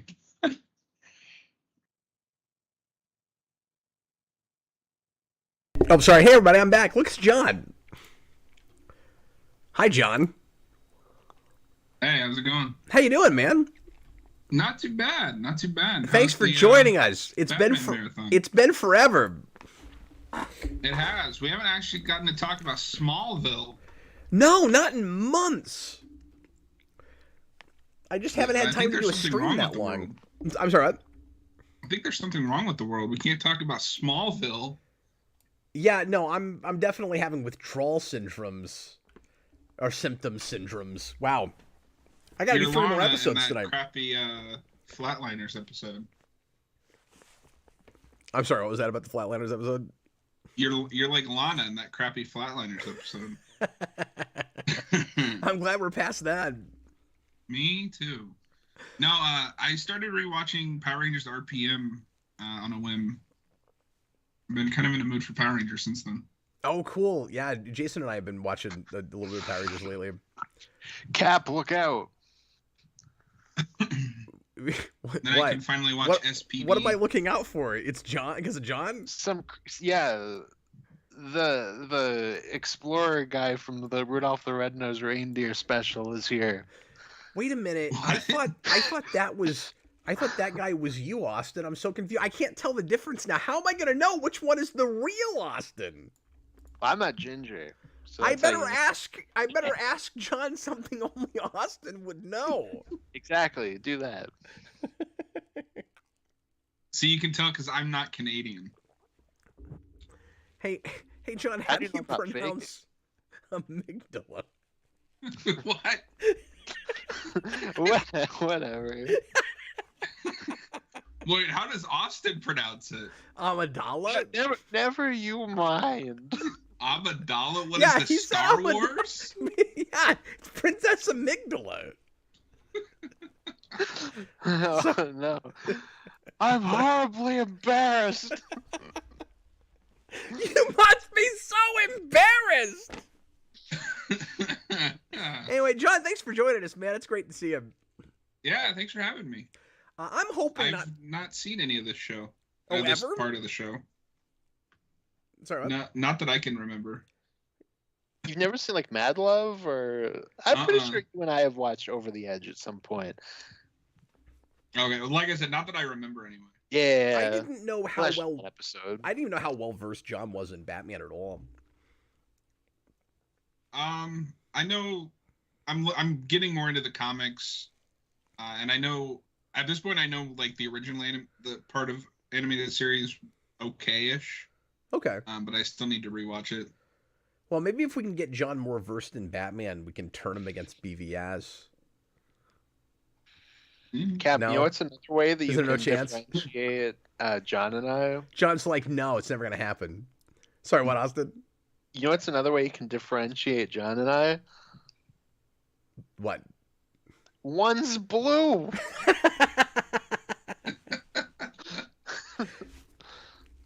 No, there's so much resemblance. You both have beards and glasses now. And like very similar glasses. Oh my god. You guys both touched your glass at the same time, and I really thought you were both going to take them off at once. I would have clipped that out and posted it somewhere if that had happened. Senior Sticks, I've read like the first couple of trades, but I didn't keep up with it. Of what? Smallville season 11. You have to read the comment first, John. Yeah, John. Oh, sorry. Sorry. It's been too long. We gotta get him acclimated to how the streaming thing works again. Yeah. But yeah, John, I'm hoping in the not too distant future we can get back to Smallville and I can do streams that long. I just haven't had a whole day on a weekend. No, yeah, for sure. I think it'll be a lot better now that we're just doing like half and half. Yes. Yeah, we're gonna cheat and keep calling them 24-hour streams, but we're gonna break them up in 12-hour chunks like we did season 5. Because I almost died, possibly literally. Making yeah, that I remember last coming one. back and like the stream was just over, and I was like, oh okay. I messaged you. The best part was that I went to sleep for like 2 hours and came back. Yeah, And we need Austin to stay for like the full 24 hours one time. We'll never get him to do that for Smallville. I can't do it. It would have to be something he liked. I'd be like actively slashing my wrists on camera. Yeah, and then eventually after we're done with that, I mean, John and I keep talking about different things, but I definitely want to get back to Power Rangers at some point because both Johnny and Jason want to watch some Power Rangers with us. Yeah, I need to see more of the later stuff. I have like periods that I know, and then some that I don't at all. Yeah. Well, Viktor Hermann just showed up. Oh, hi, Viktor Hermann. He says you can blame me if you hate these episodes. I said that right at the beginning, Victor. I'm way ahead of you, man. Mm-hmm. But that so far true, we have enjoyed them. The first 2 episodes are quite good. That Clayface episode is dynamite, though. I loved that Clayface episode. That was wonderful. Okay, we're gonna watch Animal Act now. This is a Dick Grayson and Mad Hatter episode. If this isn't just Animal House recreated with Nightwing, I'm gonna be pissed. Well, if you're okay with Animal House recreated with Nightwing going back to the circus, because I mean that's basically Back to the Animal Future. House. We gotta get you back to the circus. But I just came from the circus. All right, here we go. Everybody get to timestamp 0. Make sure you're watching the 17th episode of season 3 of the hold on, let me read my shirt again, of the new Batman Adventures. And it's kind of interesting that Victor picked a lot of later stuff in the season because it's only 24 episodes long and we're already on episode 17. Mm-hmm. All right, we're gonna do it. Here we go. Everybody, please press play. John, are you set up? Yeah. All right, here we go. Everybody, please press play right now. I just replayed the first 2 Arkham games too, so this is kind of perfect timing. Yeah, you're in John's the headspace for it. He's terrible at stealth. Go watch the streams of John playing Arkham so you can see him failing at stealth and me making fun of him. He can't be any worse than me. I'm not that bad. I got all the achievements on Asylum. Oh yeah, I guarantee you I'm worse at stealth than he is. And you can. But we need to stream that so I can make fun of No, you. I have. I mean, I can prove it with the streams I've done. Mm-hmm. I've got streams on. Yeah, no, what are you talking about? I've got streams on all 3 of those games. No, I know, but we need my color commentary. Oh, you want to? Yeah, it'd be pretty funny if I made just a clip show of my worst stealth things and then just had you voice over it. No, it's funny too because I just brought him on the stream so he could tell me where like collectibles were. Yeah, because I know where like all that stuff is. I've done that with Austin too, where I'm like, I need you to come on the stream and tell me what I'm supposed to do. Yeah, you did that with the Guardians game. Well, and it was fun to watch you get really irritated with me when I was playing Ghosts of Tsushima, because like you hadn't even played that game and you're like, it's really obvious what you're supposed to do here, dude. Like, what is wrong with you? Just get it back on the roof. Well, with John and I, there was like a minute delay, so it's like, wait, no, stop, go back that way. Wait, no, you already went way further. Go back. Wow, Batman's such a jerk. Nightwing shows up and he just starts immediately criticizing him. It's like, yeah, I heard you coming. This is why Nightwing works alone. Did you? Senior Sticks asks John, Jason Todd, or Tim Drake. Out of those 2, Tim Drake, I guess. Look, there's Black Mask. Well, and in this show, he's kind of an amalgam of both. Yeah. So, well, I was gonna say for the couple of people that might have seen this, that looks like all of the ants with the trench coat in the Tick episode Ants and Pants. Like it looks exactly like that. Mm-hmm. It's hilarious. That's Black Mask. We finally got to him. No, I'm pretty sure it's an ape. That's just racist. It looks like Leonardo or something for a minute there. Well, no, look at the way he's walking, and the episode has animal in it. I guarantee you that's an ape. Mm-hmm. They're gonna reveal it here in like 20 seconds. I'll show you how Cyborg. I'll show you how racist it is. I'll This show you how design racist it isn't is with bad, my but I think he fists. needs the shorter hair. But yeah, that's definitely not Black Mask. That is blackface. That's even more racist. No, it's not. He has a black face. Not if he's a gorilla. Oh, okay. This In is black gorilla. I face. told you it's a gorilla. I said ape. It's a gorilla. He looks like a guy with a mask. So Peaches. Okay, He's got yeah, a name. I love that Nightwing not only recognizes that's a gorilla, but knows which gorilla it is. Okay, because it's for I the like circus. how he said that, and then Robin I- had like the biggest voice crack line where he's I like, know that gorilla. Ah! "It's a monkey." Would He somebody had, like, a please kill voice- Captain Clown? Oh, Captain Clown really looks bad in the new art style. I hate what they've done to Captain Clown. Yeah, he's anorexic like Gordon. Yeah, they really need to turn him into a metal cube again, please, for the love of God. It's Peaches. Eddie Grayson. So remember I said the through of these episodes is disturbing? That continues. All these characters are freaking me out. Yeah. Whoa. I appreciate that I came on just in time for the Nightwing episode. I thought you were gonna say you appreciate getting to come on to Just watch Nightwing a from Mortal woman get Kombat. axes thrown at her. No, Nightwing is my favorite, like, I guess, Bat family member besides Batman. I don't like his stupid ponytail though. That's the No, one like, thing. I'm I don't fine really with it. with this design, I think the only thing I dislike about it is the longer hair. It needs the shorter hair with that costume. Oh, Monkey looks so happy. It does date it a little bit. It does feel like a real, late 90s move. But I always liked it okay. I'm also biased because that's what my hair looks like right now. Ugh. Oh, okay. Ugh. I didn't need I that don't- line. I like that she said Dickie Grayson and then looked down. Oh, I thought you were complaining. You've grown, so have you. Well, that too. But I don't like that she said his name and then went, Austin, it's Kane again. "It's Kane." Yeah, Kane's Is- everywhere. Is that a box that came from that movie? Well, no, everybody was coming to this, I guess. Well, that's weird because it was a movie theater, but okay. Oh, they're playing the circus in the movie theater. Okay. Oh, weird. Is that a Fathom event? It is, yeah. Okay.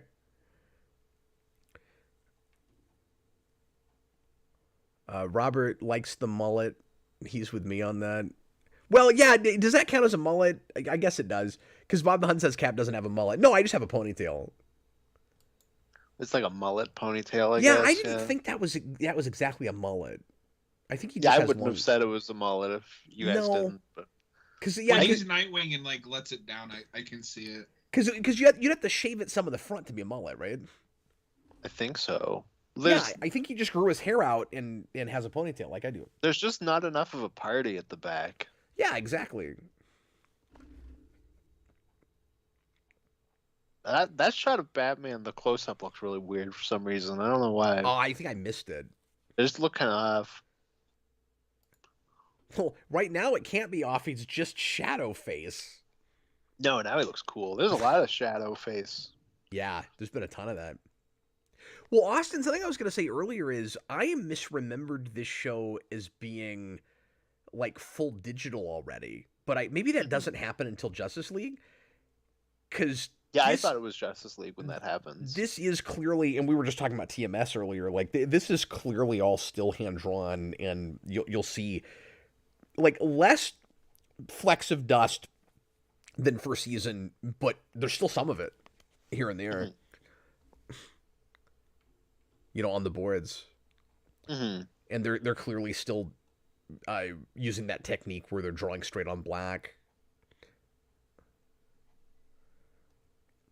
Hello. Oh, Hello. and Austin, the title of the episode was once again In Front of the Sky. Mm-hmm. I meant to mention that when we that's saw what we it. do now. Now they're in the factory where they're making Christine. Oh, is that what they're making here? It is, yeah. When there's the thing about CPUs, so Hardak is probably also the villain of this episode. Yeah, Oh, that's that's a bear. that's the overarching threat for the whole season. It's just everything is Hardak. I am everything, Batman. I am questioning this episode pick just a little bit, Victor. Like, this is always kind of a What? throwaway episode for me. I'm not sure why we're watching this one. Maybe just I because mean, it's yeah. weird. It's not bad. This reminds me of like a original villain for a 60s Spider-Man episode. Or maybe even a 60s Batman episode. Well, I'm just thinking like it's reminded me of like the Greek mythology villain in that, where it's like they Oh, keep sure. showing up to rob things and it's kind of different every time. I'm just glad that the animals aren't talking. Like that I terrible wish they Catwoman were episode. talking. I wish they had little hats. I mean, it is kind of cool. I've said this before. It is kind of cool that we seem to have like an evolution with technology from that to the splicing thing in Batman Beyond, but it Oh doesn't my make God. it doesn't make that episode good. Batman just crushed that bear. That's genuinely upsetting. He'll be fine. Nightwing's wishing that he had studied bear anatomy in college. He's trying to find its soft spot like a baby. That's what he said. Yeah. Some really nice action shots here. That hit with Nightwing a second ago was really cool. Batman knows that bears are weak to water. Everybody knows that. That's common knowledge. It is common knowledge, yeah. Robert Watson It's in the the crypto. $2 That's why you super don't see chat that bears says, in I the just wish ocean. Dick Grayson appeared in Batman Beyond. Yeah, maybe. Does he not show up at all in that show? I guess not. No, he doesn't No, get not anything that I until know the of. comics. Much later. And he's Weird. teased as the villain in the miniseries when they bring it back in comics in the early 2010s. Okay. Yeah, I thought he was supposed to be like the Beyond version of Hush. Yeah, if memory serves, he's involved in that, but there's a revelation that he's not actually the bad guy. I can't remember how all that works out finally. But he's Oh, not. Do okay. they I ever remember talk those. about where he is in that show, or is it just like a weird gray spot? Yeah, you've got mentions here and there just about him like staying in Bloodhaven, I think, but Oh, okay. I don't know what exactly he's doing by that show. It would have been nice for him to show up for a cameo in the movie, since in Return of the Joker, since they have that kind of family reunion thing at the end of that episode or the end of that movie, in the hospital room. Yeah, exactly. Hey, look, it's Harvey Bullock. With Yogi and Boo Boo too. Harvey Bullock looks pretty much the same. He just has a different color outfit. Yeah. It's kind of like Clayface, where he's designed slightly differently to match the art style. I don't even know how to describe it, but he's not anorexic like Gordon. No, it's they capture that original design pretty well. Oh, so Captain Clown is Mad Hatter. Oh. He looks like he belongs in The Simpsons. I don't want to see him in The Simpsons. No, It's kill horrifying. Captain Clown! Captain Clown. Oh. Dan Schneider says, so they did Return of the Joker again, just with Hush and Nightwing instead of Joker and Tim Drake. I just haven't read it in a long time. It did not feel like a retread of that. I just can't remember how exactly they handled the Hush thing. It's been too long. And I haven't read it. That's just something I saw in a video about Beyond. The only Batman Beyond comics I've read is when they tried to bring it into Rebirth. Yeah, that was Dan Jurgens. And he had a long run on that. Did he? I read, I think the first arc, which is all about Damien, and I was like, eh. I reviewed that. It's not great. It's okay. But, Jurgens is a pretty hit-and-miss writer as it is. He was a weird pick for that book. I just don't know if you can make Beyond work in the comic continuity. It just needs to be its own thing. I never liked that it was in continuity, but that's not his fault. That goes all the way back. That's what we were doing with it in that arc I was talking about, in 10, before it became a monthly. And they try to kind of have their cake and eat it too, where you can't really tell where the animated series continuity begins and the comics continuity ends. It's really awkward. It should just be rough. It should just be like those comics that they're doing in the animated continuity. If Yeah. you're gonna do that. Yeah, that's what I always assumed that was. No, I'm with you. Because that's the only group that's going to really appeal to. Yeah, I mean, unless you did something just be separated enough from that, where like you could do kind of a 2099 thing with it, where it keeps the comic continuity kind of in continuity, but it doesn't have to be what the actual future is going to be. But you can't have too many connections to the animated series at that point. Like, you have to totally start over.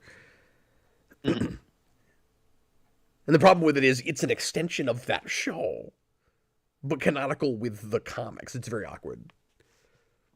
Where did he hide those CPUs on the bears? Just like rip them out of their necks. Yeah, he's really good at finding random places to put those. The chips. Apparently there's like a slot that you can insert things into a bear's neck. You didn't know that? Mad Hatter is one of the worst redesigns. His face design is awful. His face just looks incomplete to me. And the Riddler had the same problem. Yeah, I think Riddler's the worst one, but Mad Hatter's not great either. He reminds me more of the Ringmaster in this, like the old Marvel villain. And I didn't mention this earlier, but we saw it in another episode. We've got nobody's favorite Batmobile. Like, it's fine, but it's just kind of generic. Yeah. It looks like somebody took a Corvette and just put bat wings on the back of it. Mm-hmm. They should have done that, but just had it be really long.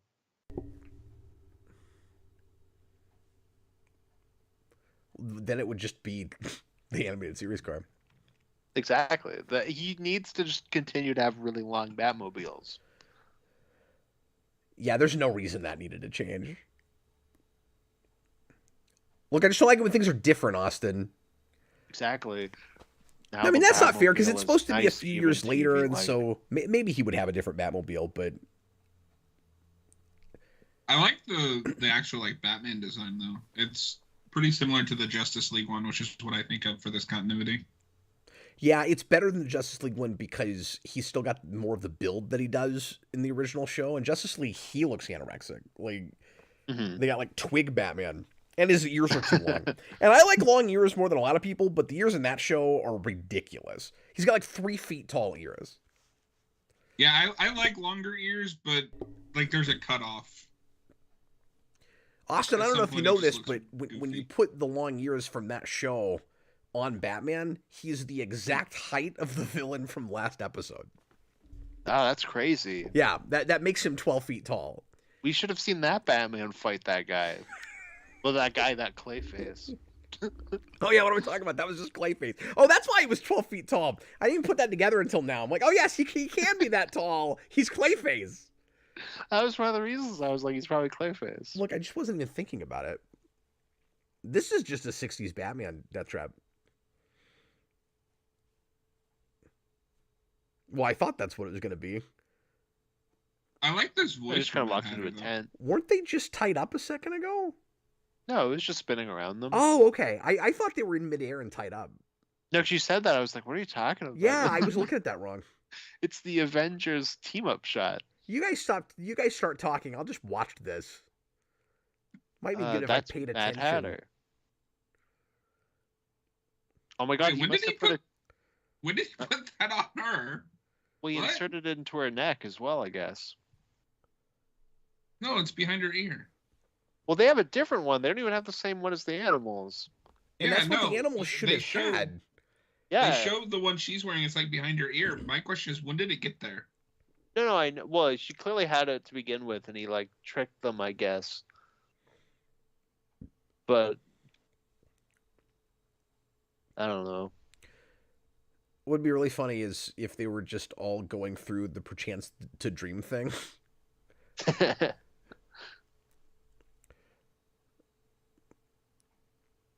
I don't know if a whip would stop axes like that. Wow, he's got implants that do... Mad Hatter, he controls them. He's got implants that do the same thing that the anti-fear toxin does in the Scarecrow episode for the season. I'm surprised this Nightwing doesn't have his... I was just thinking that because he just picked up that stick. Yeah, I couldn't think of what they were called. But is that something that comes later? I don't know enough about Nightwing. No, I want to feel say like Nightwing. He has them in the '90s run. That's what I was gonna say. I think he's got him from the beginning. Well, that's what I thought, but I was like, I don't know if I know enough to confirm I read that. a little bit of the '90s Dixon run, and I'm pretty sure he has them there. I wish this fire guy was just a crappy like D-list superhero. that fire guy is the most unfortunate hair. That's what I was He's got, about like, to say. He's got like the Boss Baby's hair. Isn't that what Strong Guy from the X books has? I don't even know who that is. Strong Guy? Yeah, isn't he on is he on the Ecstatics team? I think that's where he is. I don't know. But I think he's got that weird tuft of hair in the front. I might be wrong about that. Oh yes, Jareth Gearhart. None of us could think of. They only put a net on like the upper half, but they still can't get out. Jareth Gearhart's right. None of us could think of batons. Well, I know they're called batons. I just always call them Nightwing I've sticks. seen them called something else. Like, they're called something else in Arkham. I know that at least. Yeah. That's with an E. Yeah, Eskrima? The first thing that came to my mind was Echidna, but that's Knuckles. But yeah, does he not ever have that in this those in this show at all? Maybe that's the censorship thing. He can't. But then say as Mad Hatter whips out a real gun. So wait, Batman. So wait, what you're saying is Batman on the WB can punch people, but Dick Grayson can't carry sticks? Yes. I don't know. I said it not thinking about it. I'm gonna say well, no. I don't like what that monkey's doing. I don't like what that monkey's doing to him at all. Speaking of Knuckles, though, Cap, when are we doing that commentary? No censorship issues. Well, here. I haven't done the Super Jack goal for it yet, so if we don't hit the goal next Captain Logan show, we won't have to do it, John. Well, see, now I'm kind of excited for it. I think it'll be funny. John just wants us to do it. John's like, no, don't do the Super Chat goal. Just do the show. Yeah, let's just do it. That we just saw a gorilla sexually harass I'll think about it, John. I don't know if it's worth it. I don't actually want to sit through that, but we went from not sure if if John would even do the show to John going, no, stop trying to. Well, no, it's funny because you weren't sure, but like I would have said yeah. Did you guys see how weirdly Nightwing's hot dog was animated? John's great. John will show up to any terrible thing. That episode was all right. Did you guys see how weirdly silly. Nightwing's hot dog was animated? No, I was not paying that much attention to the hot dog animation. On the hot dog? Yeah, I don't know. Because I was actually watching it. He like turned the end piece of it, and his mustard like went all the way down so that it was like under it, and then he like lifted up and took a bite out of his napkin. John, he's kind of got us there. He's like, because I was watching the show. Idiots. Old Wounds is the next show. We've got just the direct next episode. We've got just 2 more left to do. Sorry, what'd you say? I said it's the direct next episode. Oh, I guess it is, yeah. I remember this being a big episode, but I don't actually know what happens in it right off, so hopefully it'll come back to me. Mm-hmm. But yeah, so make sure you're watching episode 18 of New Batman Adventures, and we will just jump right into it again. John, are you rigged up? Are you ready to go? I am good to go. Okay, here we go, everybody. Please press play right now. Dun dun dun dun dun dun dun dun dun. Na na na na na na na na na na na. Or we can do the Nolan theme and be like, bam, bam, bam. Bob, Man, this Bob, bank, Bob. it just gets broken into constantly. What's every day? Yeah. No, it'd be like every week because this was a weekly show. But it takes place daily. This show takes place in real time. So that it'd Wow. still be weekly. That was real ahead of its time. No, as in like every episode is the next half hour of the day. He's saying that Batman did 24 before 24. Yeah, this is the original Arkham style. Oh, that's why every episode we have to hear Hugo Strange come in and go, Protocol 10 will happen in 9 hours.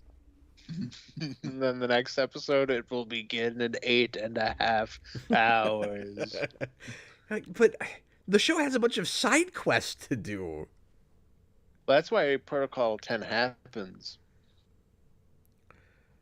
Everybody's saying this is another Nightwing episode. Awesome. Look, I'm not going to be happy unless he gets his batons here, okay? Robin just knocked out a guy who was Bruce Wayne's exact double. Then he got stuffed in a trash can. By some guy with like the worst haircut to beard combo ever.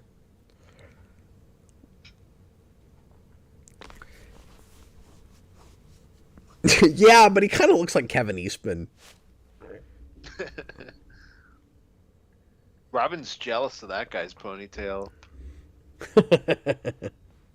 Or not Robin, Nightwing. It is kind of nice that we got... No, this is an interesting order of episodes we're doing, because we had a Tim Drake episode, and then we had a Nightwing episode, and now we've got an episode that opens with the both of them. Mm-hmm.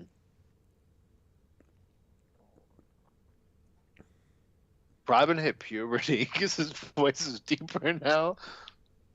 Is it? It was for like a few lines. It sounded deeper. Well, he was angry. When he had a Or voice maybe crack not in the angry, last but episode. you know, they had a little conflict there.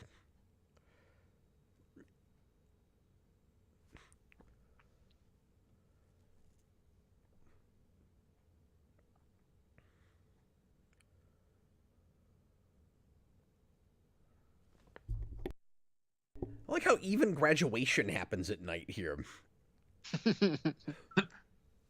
Yeah, I mean, Gotham just ceases to exist during the day.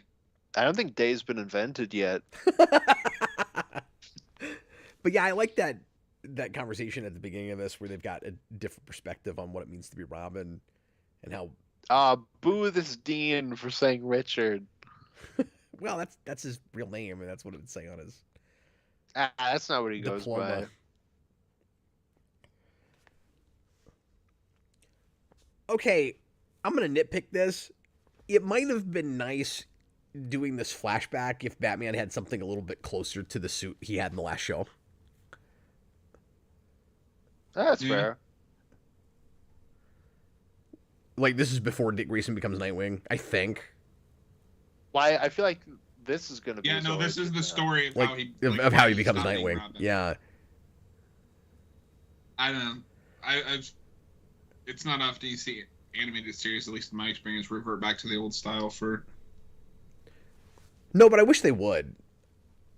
Because keep in mind that Dick Grayson is in college in the first show, and he's graduating from there now. So this is only like 3 or 4 years or less after that. This is back when Barbara was dating Dick and not Bruce. You know, the good old days. The less weird days. The less weird days. She's about to say it. She's like, you know, Dick, I think I'm in love with your father. Wait, is she not Batgirl in this? No, Yeah. she is.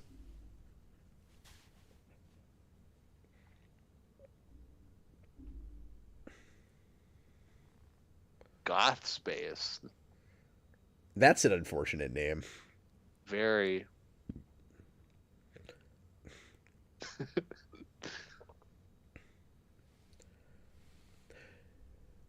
But John, I think I might be wrong about this. I was gonna say maybe at this point, they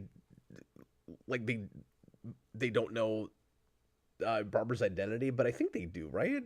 It's just been too long, I can't remember. Well, because this Other is way all around. playing like they don't know, either she's not Batgirl or they have no idea who each other are.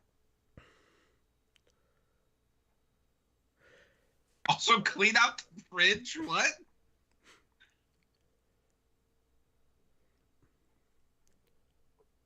Robert Wilde says Dick and Barbara are dating, but they don't recognize each other as Robin and Batgirl. Oh, the Gokers in this episode. Oh, weird. Yeah, I was fuzzy on that. Okay, see, so I'm gonna double down on this Because Robin just showed up in his. he has exactly his suit from that show. Batman should be wearing the yellow circle. But to be fair, at And least then- to my then that's limited Joker's knowledge, new model, does Dick too. even have an animated suit in this new animated style? Say that again, John. Does Dick Grayson even have a Robin suit in this new style? Like, that might be the only one they had. Because I would assume Tim always has a different one. Yeah, but they would have had to make this design for him here because it's still in the new art design. Yeah, so there's no reason they can't also do that with Batman. Yeah. If they're gonna take the time to do that, He changed it before, like the day before this. yeah, and considering they go back to this style, I mean, this is later, but considering they go back to this style for the flashbacks in the Batman Beyond movie, it'd be really nice if the show could also do that with that show. Well, that's another thing, like what I was talking about with Vengeance, where it's like the cross between, because you also get a better Joker design there. Yeah, exactly. So it's weird that we've changed the style already, because you know, it always feels like the style changes along with the idea of making it more focused on all the sidekicks. So it'd be cool if in the continuity that it doesn't look like this until Batman's working with more sidekicks. So I kind of wish we didn't have it yet, but Bob the Hunt, $5 super chat. I'll never understand how you get Dick out of Richard. Who came up with that? Yeah, I've never looked into that. I don't know what the etymology is with that. I don't know. People are just cruel. It's like Bob and Robert. Hmm. I know Bob should be short for Bobbert. Clearly. And also, Rob comes out of Robert, so why does he get two? Exactly. That's why it should be. Well, then Robert also gets Robbie. Yeah. There's like Robert's got a ton. Look at the kid with the space helmet. Get him. This kid's gonna kill Robin. Robin just kicks him aside. Get out of my way. It's a child version of George McFly. Batman grabs this kid and like punches through the like glass plate of his helmet. It is really nice that they create a specific conflict for why Robin goes off on his own. No, it is nice that they did give an origin to Nightwing because they kind of had to. It would be really interesting also to watch this in Robin's Reckoning back to back. Mm-hmm. Because Dick Grayson Definitely kind of gets two origins. Yeah. Tom Atkins says, poor Richard Rider. It is true. That is the most unfortunate Marvel name. That's why we haven't had Nova in the MCU yet. I've never thought about that. Bob, this is the episode where we learn why Dick hates Robin. Yeah, because that conversation at the beginning, I didn't remember them. I mean, I was gonna say having that animosity. Like, I don't get the sense that he hates him, but that he's not comfortable with Batman having another Robin, and it doesn't seem to be a jealousy thing. It seems like he just doesn't think it's a good idea to do that to a kid. And I want to read far enough into it to say that part of it is also because of how young he is. Mm-hmm. I'm surprised we've never given Nightwing a kid sidekick at this point. I feel like that's something that we would have done by now. Yeah, I mean, this particular version, it seems like would never do that. No, of course. I just mean in the comics. I'm surprised he no questions one's done whether that was even ever a good idea, but he's who he is now, so he's going to keep being a superhero. I love that Dick went over to her house at like 3 a.m, woke her up, and then just went, never mind. Well, yeah, what an a-hole. And Go then she back to immediately bed. went to her other boyfriend, his dad. I guess this is where she'll find out that they're Batman and Yeah, Robin. that's what I couldn't remember is if they knew already, because it seemed like they were doing in the animated series the '60s Batman thing where they all work together, but she doesn't know that he's Batman and he doesn't know that she's Batgirl. Well, that's classic comics too.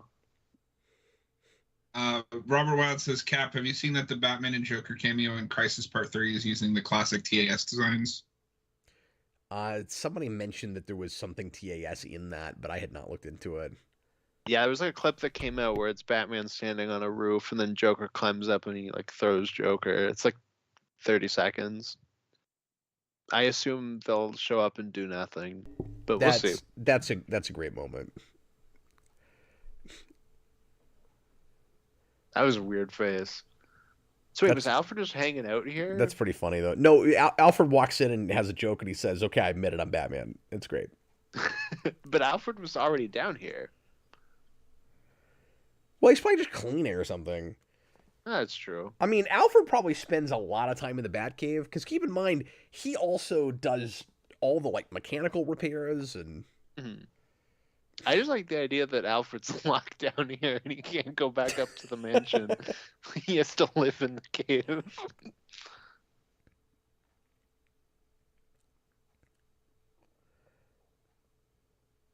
It's also kind of interesting that the Joker is sort of involved in Dick Grayson's move from Robin to Nightwing, given at least like the comic thing with Joker's history with Jason Todd, because like we don't do that here, but I'm finding myself thinking a lot about Jason Todd through this, where like Nightwing doesn't like how kind of brutal Batman is getting, and then what if Batman took on Jason Todd now?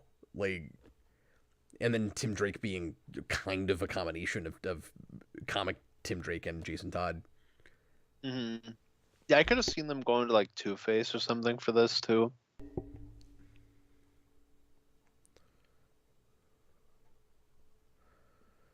Yeah, especially because Batman Forever, just a couple of years earlier, is part of Robin's actual origin in that. Yeah, and I want to say he is for Tim as well, but I can't remember. I think he is. Now that you say that. Yeah, I want to say he's in A Lonely Place of Dying. Oh, and there's the hyenas, but no Harley Quinn. Oh, yeah.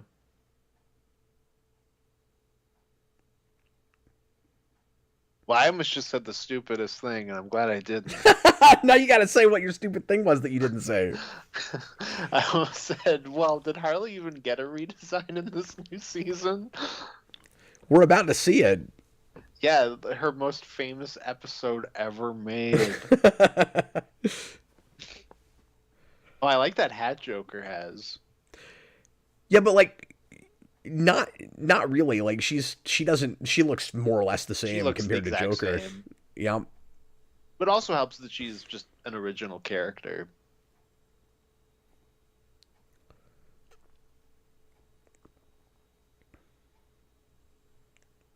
I guess that's true, but they could have done the same thing with her that they did with Joker, where she doesn't have the lipstick. That's true too. Like we did kind of get lucky with it. Mm-hmm. Yeah, I hate this Joker design with his stupid Mickey Mouse look. Yeah, I don't like it. Oh, the wallpaper that I didn't do this on purpose, but the wallpaper I put behind us tonight is from this episode. Oh, wow. And Batman looks like an action figure. Batman is like, it's like the reverse of Batman and Joker and Phantasm, where Joker's in the jetpack. Yeah, that's true. Oh, and Batgirl's got her new design, too. Dan Schneider says Return of the Joker was specifically because they couldn't kill Robin, so they did the next best thing. Now you say that, I remember that reading that somewhere, that like they wanted to do kind of the Jason Todd thing with him, and so they just made him like tragically screwed up. And it's a cool adjacent thing from the comics where the Joker doesn't kill him, he turns him into a Joker.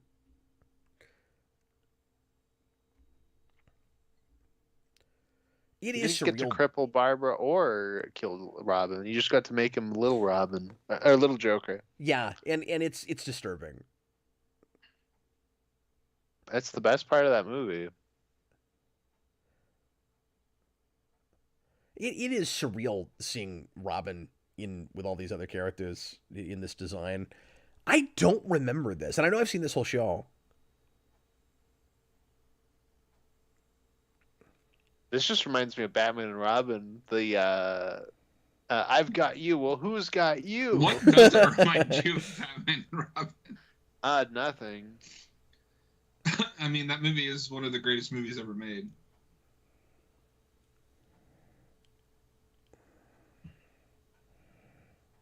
If only Robin went, Batgirl, that's not very PC.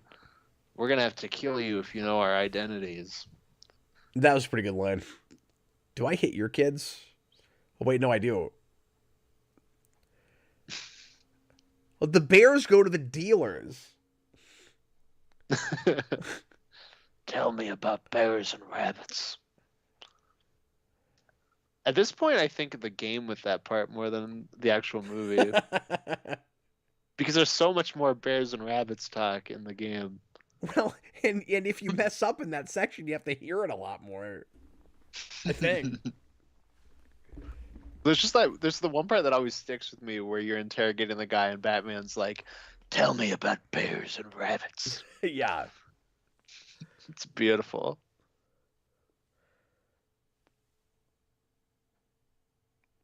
Yeah, at what point is Are you Joker gonna going to have run out of? reload? Yeah, At that's what what I was point just is he going to thinking, run out of yeah. bullets? Joker found the infinite ammo cheat.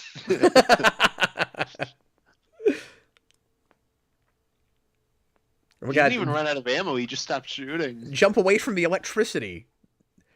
There's another Don't whiz on epic the electric fence. classic animated series explosion.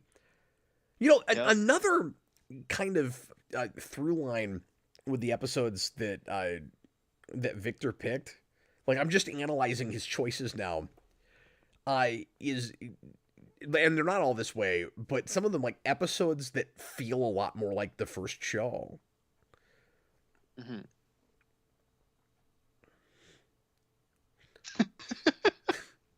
I like how we just cut in and Robin was like, Batgirl. And then there was nothing else for like 10 seconds.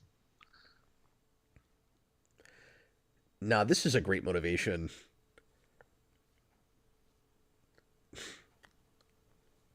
And I forget how close this is to comics, like what his major beef is with Batman when he leaves and decides to be Nightwing. Oh, and punches him. But I think it's similar to this, right? Where it has something to do with his wanting to be independent and getting out from under Batman's thumb and feeling like he's being kind of used. Mm-hmm. Because it's always Batman and Robin. It's never Robin and Batman.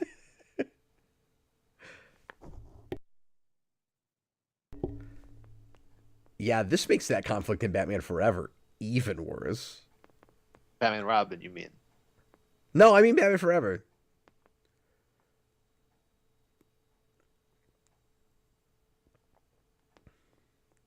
Because he's just as whiny about it there when it starts. I mean, you're not wrong. But he's just always whining in Batman and Robin.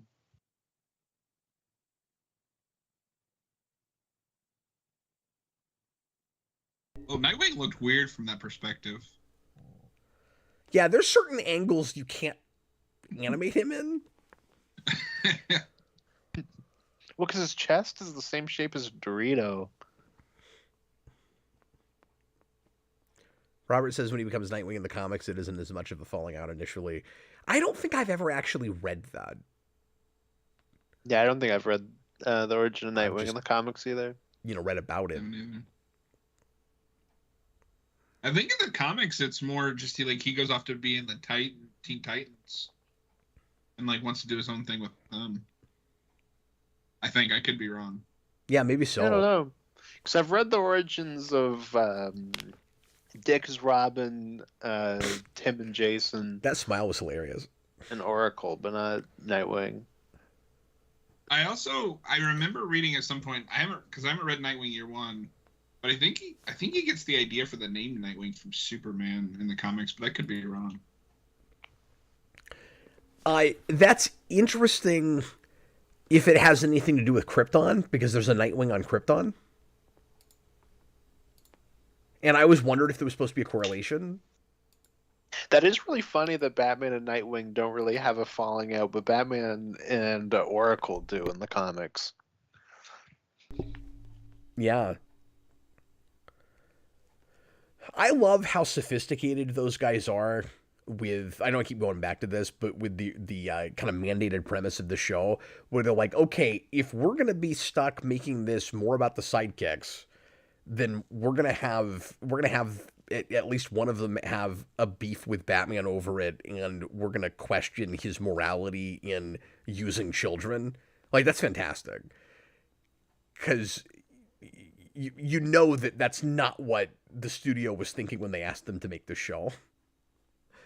Like, they just wanted a more, kid friendly version of what they'd made before, and Bruce Timm's like, no, we're gonna make it about how Batman, might be kind of awful for using kids. Yeah, We're gonna people in have the chat are saying it's the Kryptonian inspiration, Nightwing. Okay, we're cool. gonna have Dick I show didn't up actually at know that Barbara's was apartment just so related. we can get her in a bathrobe. Well, yeah, there's a pretty consistent MO there. Okay, so Mad Love. It's the last episode of the show. We're revving up our Harleys for our last episode. Oh, I didn't realize that was in this season. I thought that was like one of the classic seasons. Yeah, a lot of people assume that haven't looked at this because it's so beloved. But it's, besides Over the Edge, it's the big episode from the season. Mhm. Oh, okay. And I've never seen it. And like I said earlier, guys, I've done a whole breakdown on the differences between the comic and this. So I'm not going to get into that too much here, and partly because I'm rusty and it's been a long time. So we're kind of just going to, riff and react as we go. But like I said, I've got a whole old Batmosphere on that if you want to look at that at some point. And we broke that down real in depth. But that's a Paul Dini thing, of course. The comic came first. This is an adaptation directly of that, and has to water some things down for TV because that is rougher and darker than this. But it is a really good adaptation. But read that at some point because it's one of the best standalone Batman stories. They still find a way to sneak in some pervy things, though. Yeah, there's a surprising amount of sexual innuendo that they get away with. Okay, everybody rigged up? Everybody ready to go? Mm-hmm. Yep, I'm good to go. Everybody, please press play right now. The Batman. I didn't know that the comic came first. That's interesting. I always thought the comic was like an adaptation of this episode. Yeah, no, that's Bruce Timm's like big beloved comic story. Yeah, I typically am not a fan of Harley Quinn, so I've never looked into it. Well, and this season seems to be like all about finally, or not all of it, but like giving some characters origins. Because we actually had not done that at all yet with Harley Quinn. That's true. In the original animated series, she just pops up. And like, No, I'm you thought sure it'd be interesting if he had a woman as a sidekick, which they do with Lex as well. I'm sure we talk about her being a psychologist in the animated Yes, they series. do. But we don't. I think it comes up in her first episode, even. I think it does, yeah. But we don't go full on into how exactly they met. And see, once again, the title in front of a city shot. Yep. Although I guess I should have watched this by now because I was replaying Arkham Asylum, and some of my favorite like patient interview tapes that you can find are the Harley Quinn ones, and it's basically just retelling her origin. Oh yeah. Well, to the point Whoa, where they reuse a lot of. This is the first time I've seen Gordon in this art style. Whoa. Yeah, it's nuts. No, he drops really like he dropped 60 like 200 pounds. pounds. he needs a cheeseburger stat. He needs some ice cream.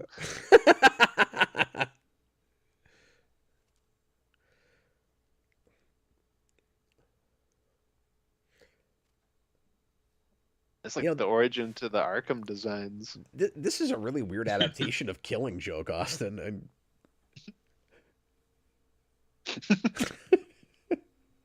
Turns out Harley's just Barbara. He made Barbara into a Joker as well.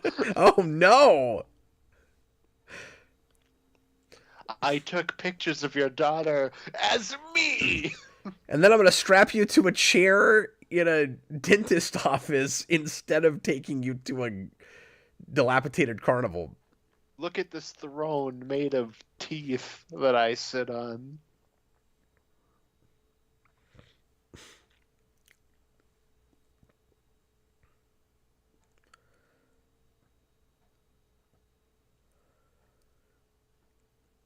I know this is an obvious thing to complain about, Austin, but how difficult would it have been to just basically duplicate this for their background in Suicide Squad? Like, what were they thinking? Well, apparently it was very hard. Okay, well, I don't think it. You're talking about the 2016 movie? The 2016 one, yeah.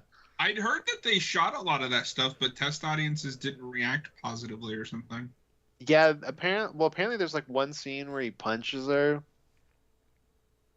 But like even then, I think it probably sounds like they didn't go far enough with it. Oh, okay. I didn't look into what was actually shot. I just heard that like a lot of the Joker and Harley stuff was cut because of test audiences. But a lot of Joker stuff in general was cut. Like he was supposed to show up in the comics. I know. Oh, here we go. We're gonna get the Harley line. Oh, and they shoot between her legs first too. Yeah, they just straight up did the Fear Eyes Only poster. But like, it is even more sexual in the comics. Oh, of course. Or in the Bruce comic. Timm and Paul Dini are giant perverts.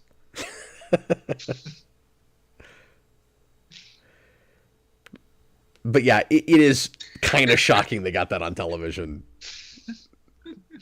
in the late 90s on a kid's show. I mean, as a kid, when I was old enough to understand what that meant, I thought it was super funny that she said that, and then he just slaps her. Well, and what I like about it is I always assume, and maybe I'm wrong about this, but I always assume that Paul Dini's, of course, this is his character in the first place, but that his take with Harley Quinn is she's always like seeking Joker's approval and like kind of trying to seduce him, but he's never really sexually interested in him. So I always like to think that they actually have never been together in that way. Mm-hmm. Yeah, I agree. I mean, I always think of Joker as asexual.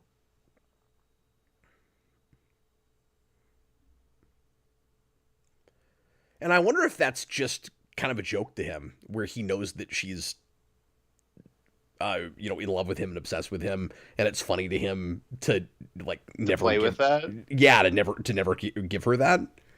Mm-hmm.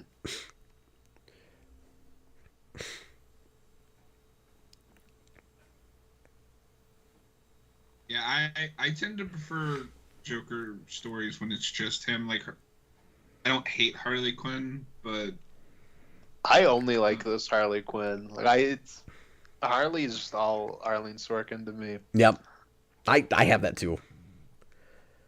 I mean, I like don't dislike Tara Strong as much as you do, but I like her in the Arkham games a little more than you do, Austin. But I'm okay with Tara Strong voicing her, but just like characterization wise, this is the only version I care about. Yeah, and I don't like that we're at a point now where we're dropping the accent.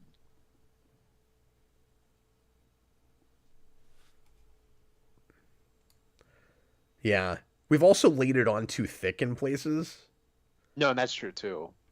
Because the Harley, I mean, obviously everything about the Batman Harley Quinn movie is bad, but her super thick accent is obnoxious. wait, Well, we also go. It's either we mess up the accent or we make her way too squeaky. Yeah, it's true. Some of these lines are line for line the same in Arkham. Yeah, that's what I was saying at the beginning, John. You didn't listen. Well, and remember, Dini wrote that, and yeah, he's adapting his own stuff. I didn't Yeah, realize she exactly. didn't have her accent pre Harley Quinn. I always forget that. That's really funny. She like goes insane and develops a Brooklyn accent. So now she's got to pretend like she's from Jersey or something.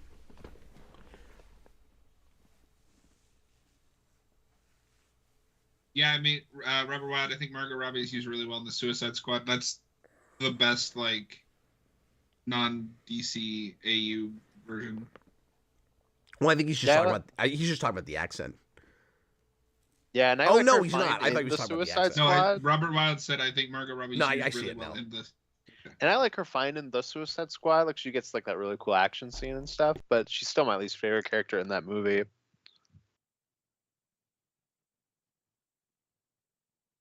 I don't know who my least favorite is. I think you're probably surprised too, John, with the voice thing, is because when she redoes it in Arkham Asylum, she still has the accent in Yeah. these audio tapes. Yeah, exactly. Oh, I forgot so I about just that. assumed she always had the accent. hmm But I don't think she has it in Arkham Origins. I know it's a different voice actress, but I don't remember. I've only played that once. I can't remember either. I 'Cause love I think it's her. just like a post. I think that's just a teaser, right, in that game. But we should also say, like, it is sad that she's gone too. Her and Conroy go close to each other, I think. I Right? think the Like, same year, right? Or was she same the year before? yeah.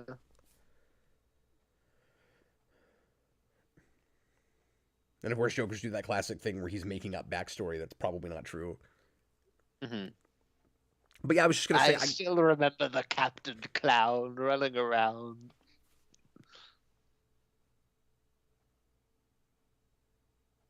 I was just gonna say, I really like Sorkin's choices when with this like pre Harley Quinn non accent thing, hmm because you can still see some of that personality there, but I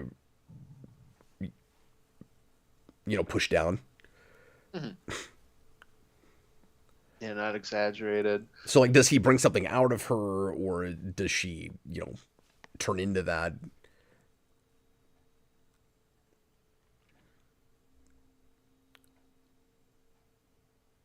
Like, is she suppressing something? Oh, I like this choice with with this flashback where it's all black and white and except for the green. I also like that shot of Batman picking him up and throwing him into the vat. Because obviously we're mistelling it because Joker's the good guy, but that's also Yeah. just a funny image. Yeah, it's a good unreliable narrator. And that's a beautiful drawing of Batman with a mustache. That's how Austin draws Batman. That's how I draw that guy at the top right. Whoever that was. Robert Wild says we also lost Richard Mole, who is Two-Face. Yeah, I forgot about that. I forgot about that too, yeah. Speaking of Night Court, Speaking of growing pains.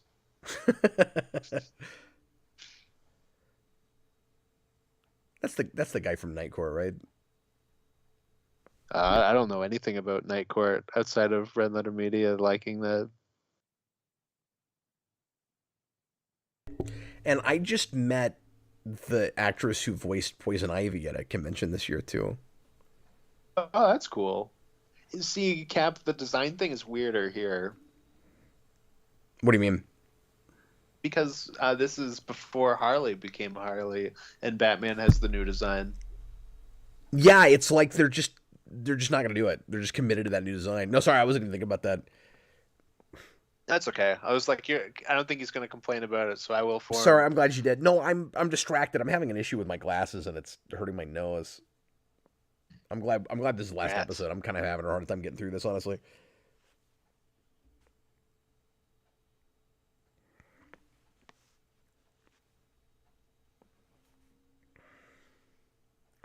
You know, Harley, if you're going to fire a stink bomb, you should probably wear a gas mask. Okay, look, Shirley Walker, I realized that you were working on a show that was like sort of based on 89, and that was Danny Elfman, but you don't have to go right to Making Christmas. Did you hear that? The score, Making Christmas, Making Christmas.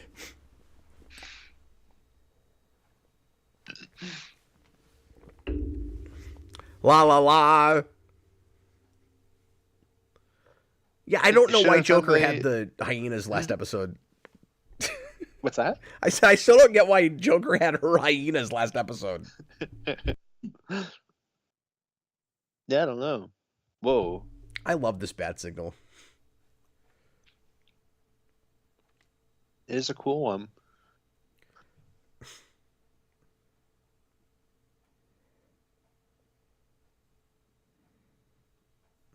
Oh, she lost the accent for a minute. Yeah, no, she's making it clear she's been faking it. Well, I mean, nothing new there.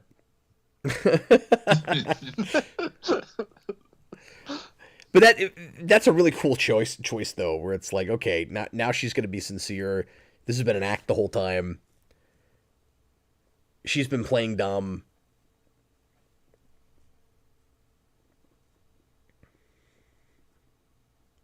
I kind of wish this was a thing we did anywhere else. Mm-hmm.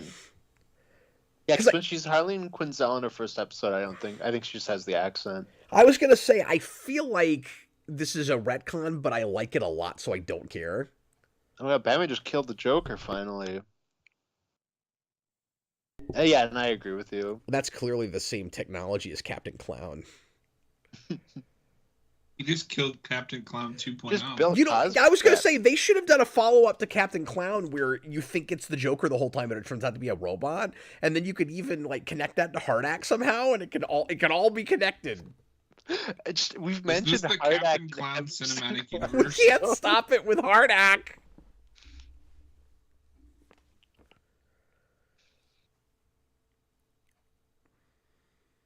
Whoa, Harley was drinking the purple stuff from the Sunny D commercials. I was wondering what was in there.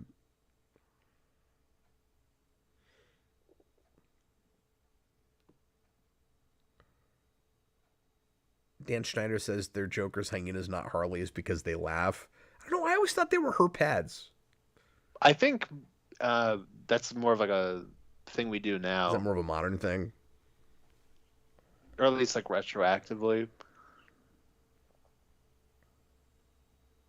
Don't the hyenas die in Birds of Prey? I can't remember. I don't remember because that sucks. I thought they died and then they play like a sad, slow version of a pop song. Can you stop reminding me that that's the a egg thing? Sandwich scene. No, I remember the egg sandwich scene perfectly. No!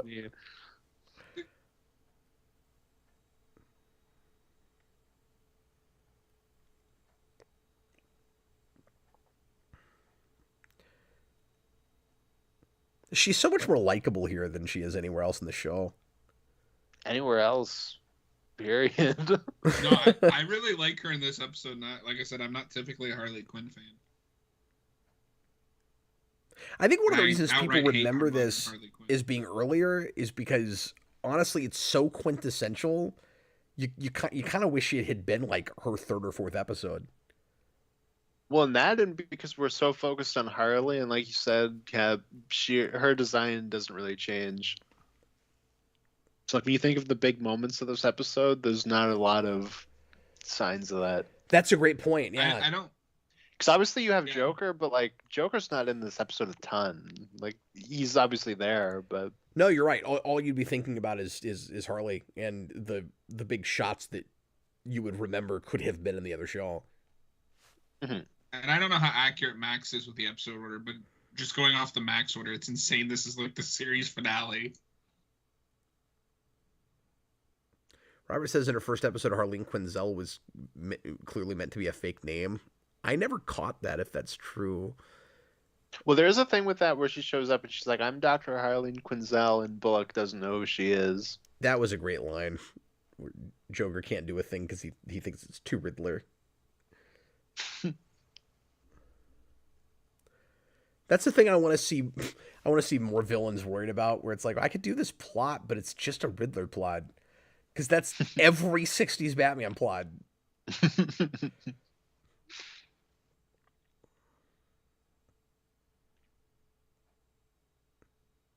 Yeah, then she puts the accent right back on.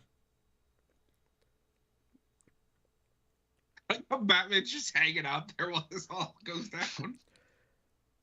Well, and that's classic animated series too. Like, what is the sheer number of times Batman is tied upside down over water? Well, he's used to it. That's how he sleeps. Or is he exercising? Nobody knows. Or was he actually in a death trap? Yeah, James Egan, I did like her a lot in the Harleen book. But when I said that earlier, I was thinking about that, but I also I still have to read that. But what I liked about that was all of the classic Harley stuff it harkens back to, and if memory serves, they've got like kind of, I think it's like sort of 3 different versions of her all kind of battling it out thematically, where it's like, and not like 3 Jokers. Again, I haven't read that in a long time, but it's playing with 2, if not, I'm trying to remember now. It's playing with 2, if not 3, like kind of different versions of that character, where it's acknowledging like how different she is now versus how she started. Mm-hmm. And it has a lot of reference for the classic Dini version. Oh, is that what they say?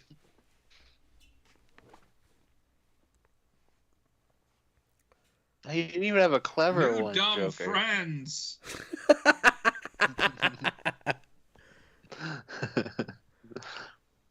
Do you know why Batman didn't get shot in the face, Cap? 'Cause censorship? No, because if he got shot in the face, he wouldn't be perfect. Oh, So therefore, right. Joker would not be perfect. Right, and Joker has to make mistakes so that he's perfect. Joker just killed himself. And he's perfect.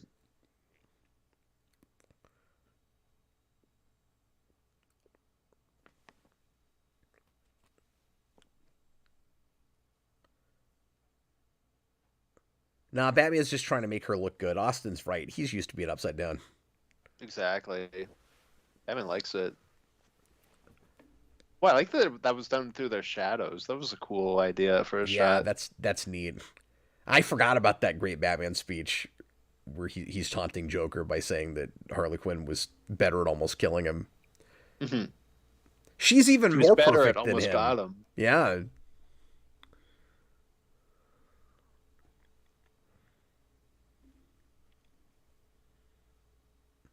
That's a good Batman Joker Joker stream. murdered him. Well, Joker also whipped out a switchblade, but it was a kitchen knife. But it acted like a switchblade. You know, when he falls in that smokestack, I want to imagine that he comes back as yet a third villain. He comes back as the creeper. He comes. I don't even want to say it. You know what I'm going to say.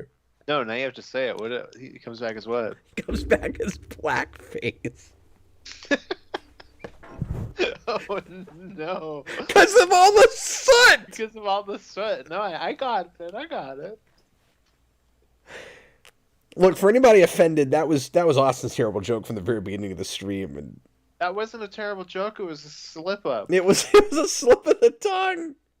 That was a lot of mistakes all at once too. I swear. He thought Black Mask was in this show, and he accidentally called him Blackface. Well, it's because when I told Cap about this, I was watching Peter Jackson's King Kong, and it gave me a warning that there was blackface in that movie, and I was like, I'm Yeah, pretty you're sure like, there's not where? blackface. What? Where is that? I don't know. I've never seen that movie, but I feel like we would have heard a lot about that if that was actually in that. Yeah, That was a great episode. it is a great one.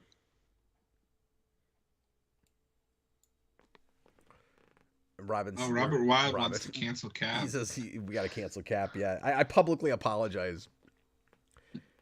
Geekvolution Live has been canceled. Again? Yep. Robert, Austin wasn't drunk. Robert says Austin Austin was doesn't drunk. drink. Or is that my excuse? All right, well, everybody, thanks a lot for watching. I hope you enjoyed tonight's show. John, I'm glad you could join us, man. Yeah, I'm glad I could join in. I had a lot of fun. I've missed you. Tom Atkins' ass goes, Cap, no! Cap, no! Cap, no! Was that a Batman Where Returns? is the stone? Oh, I was going to the Batman Returns thing with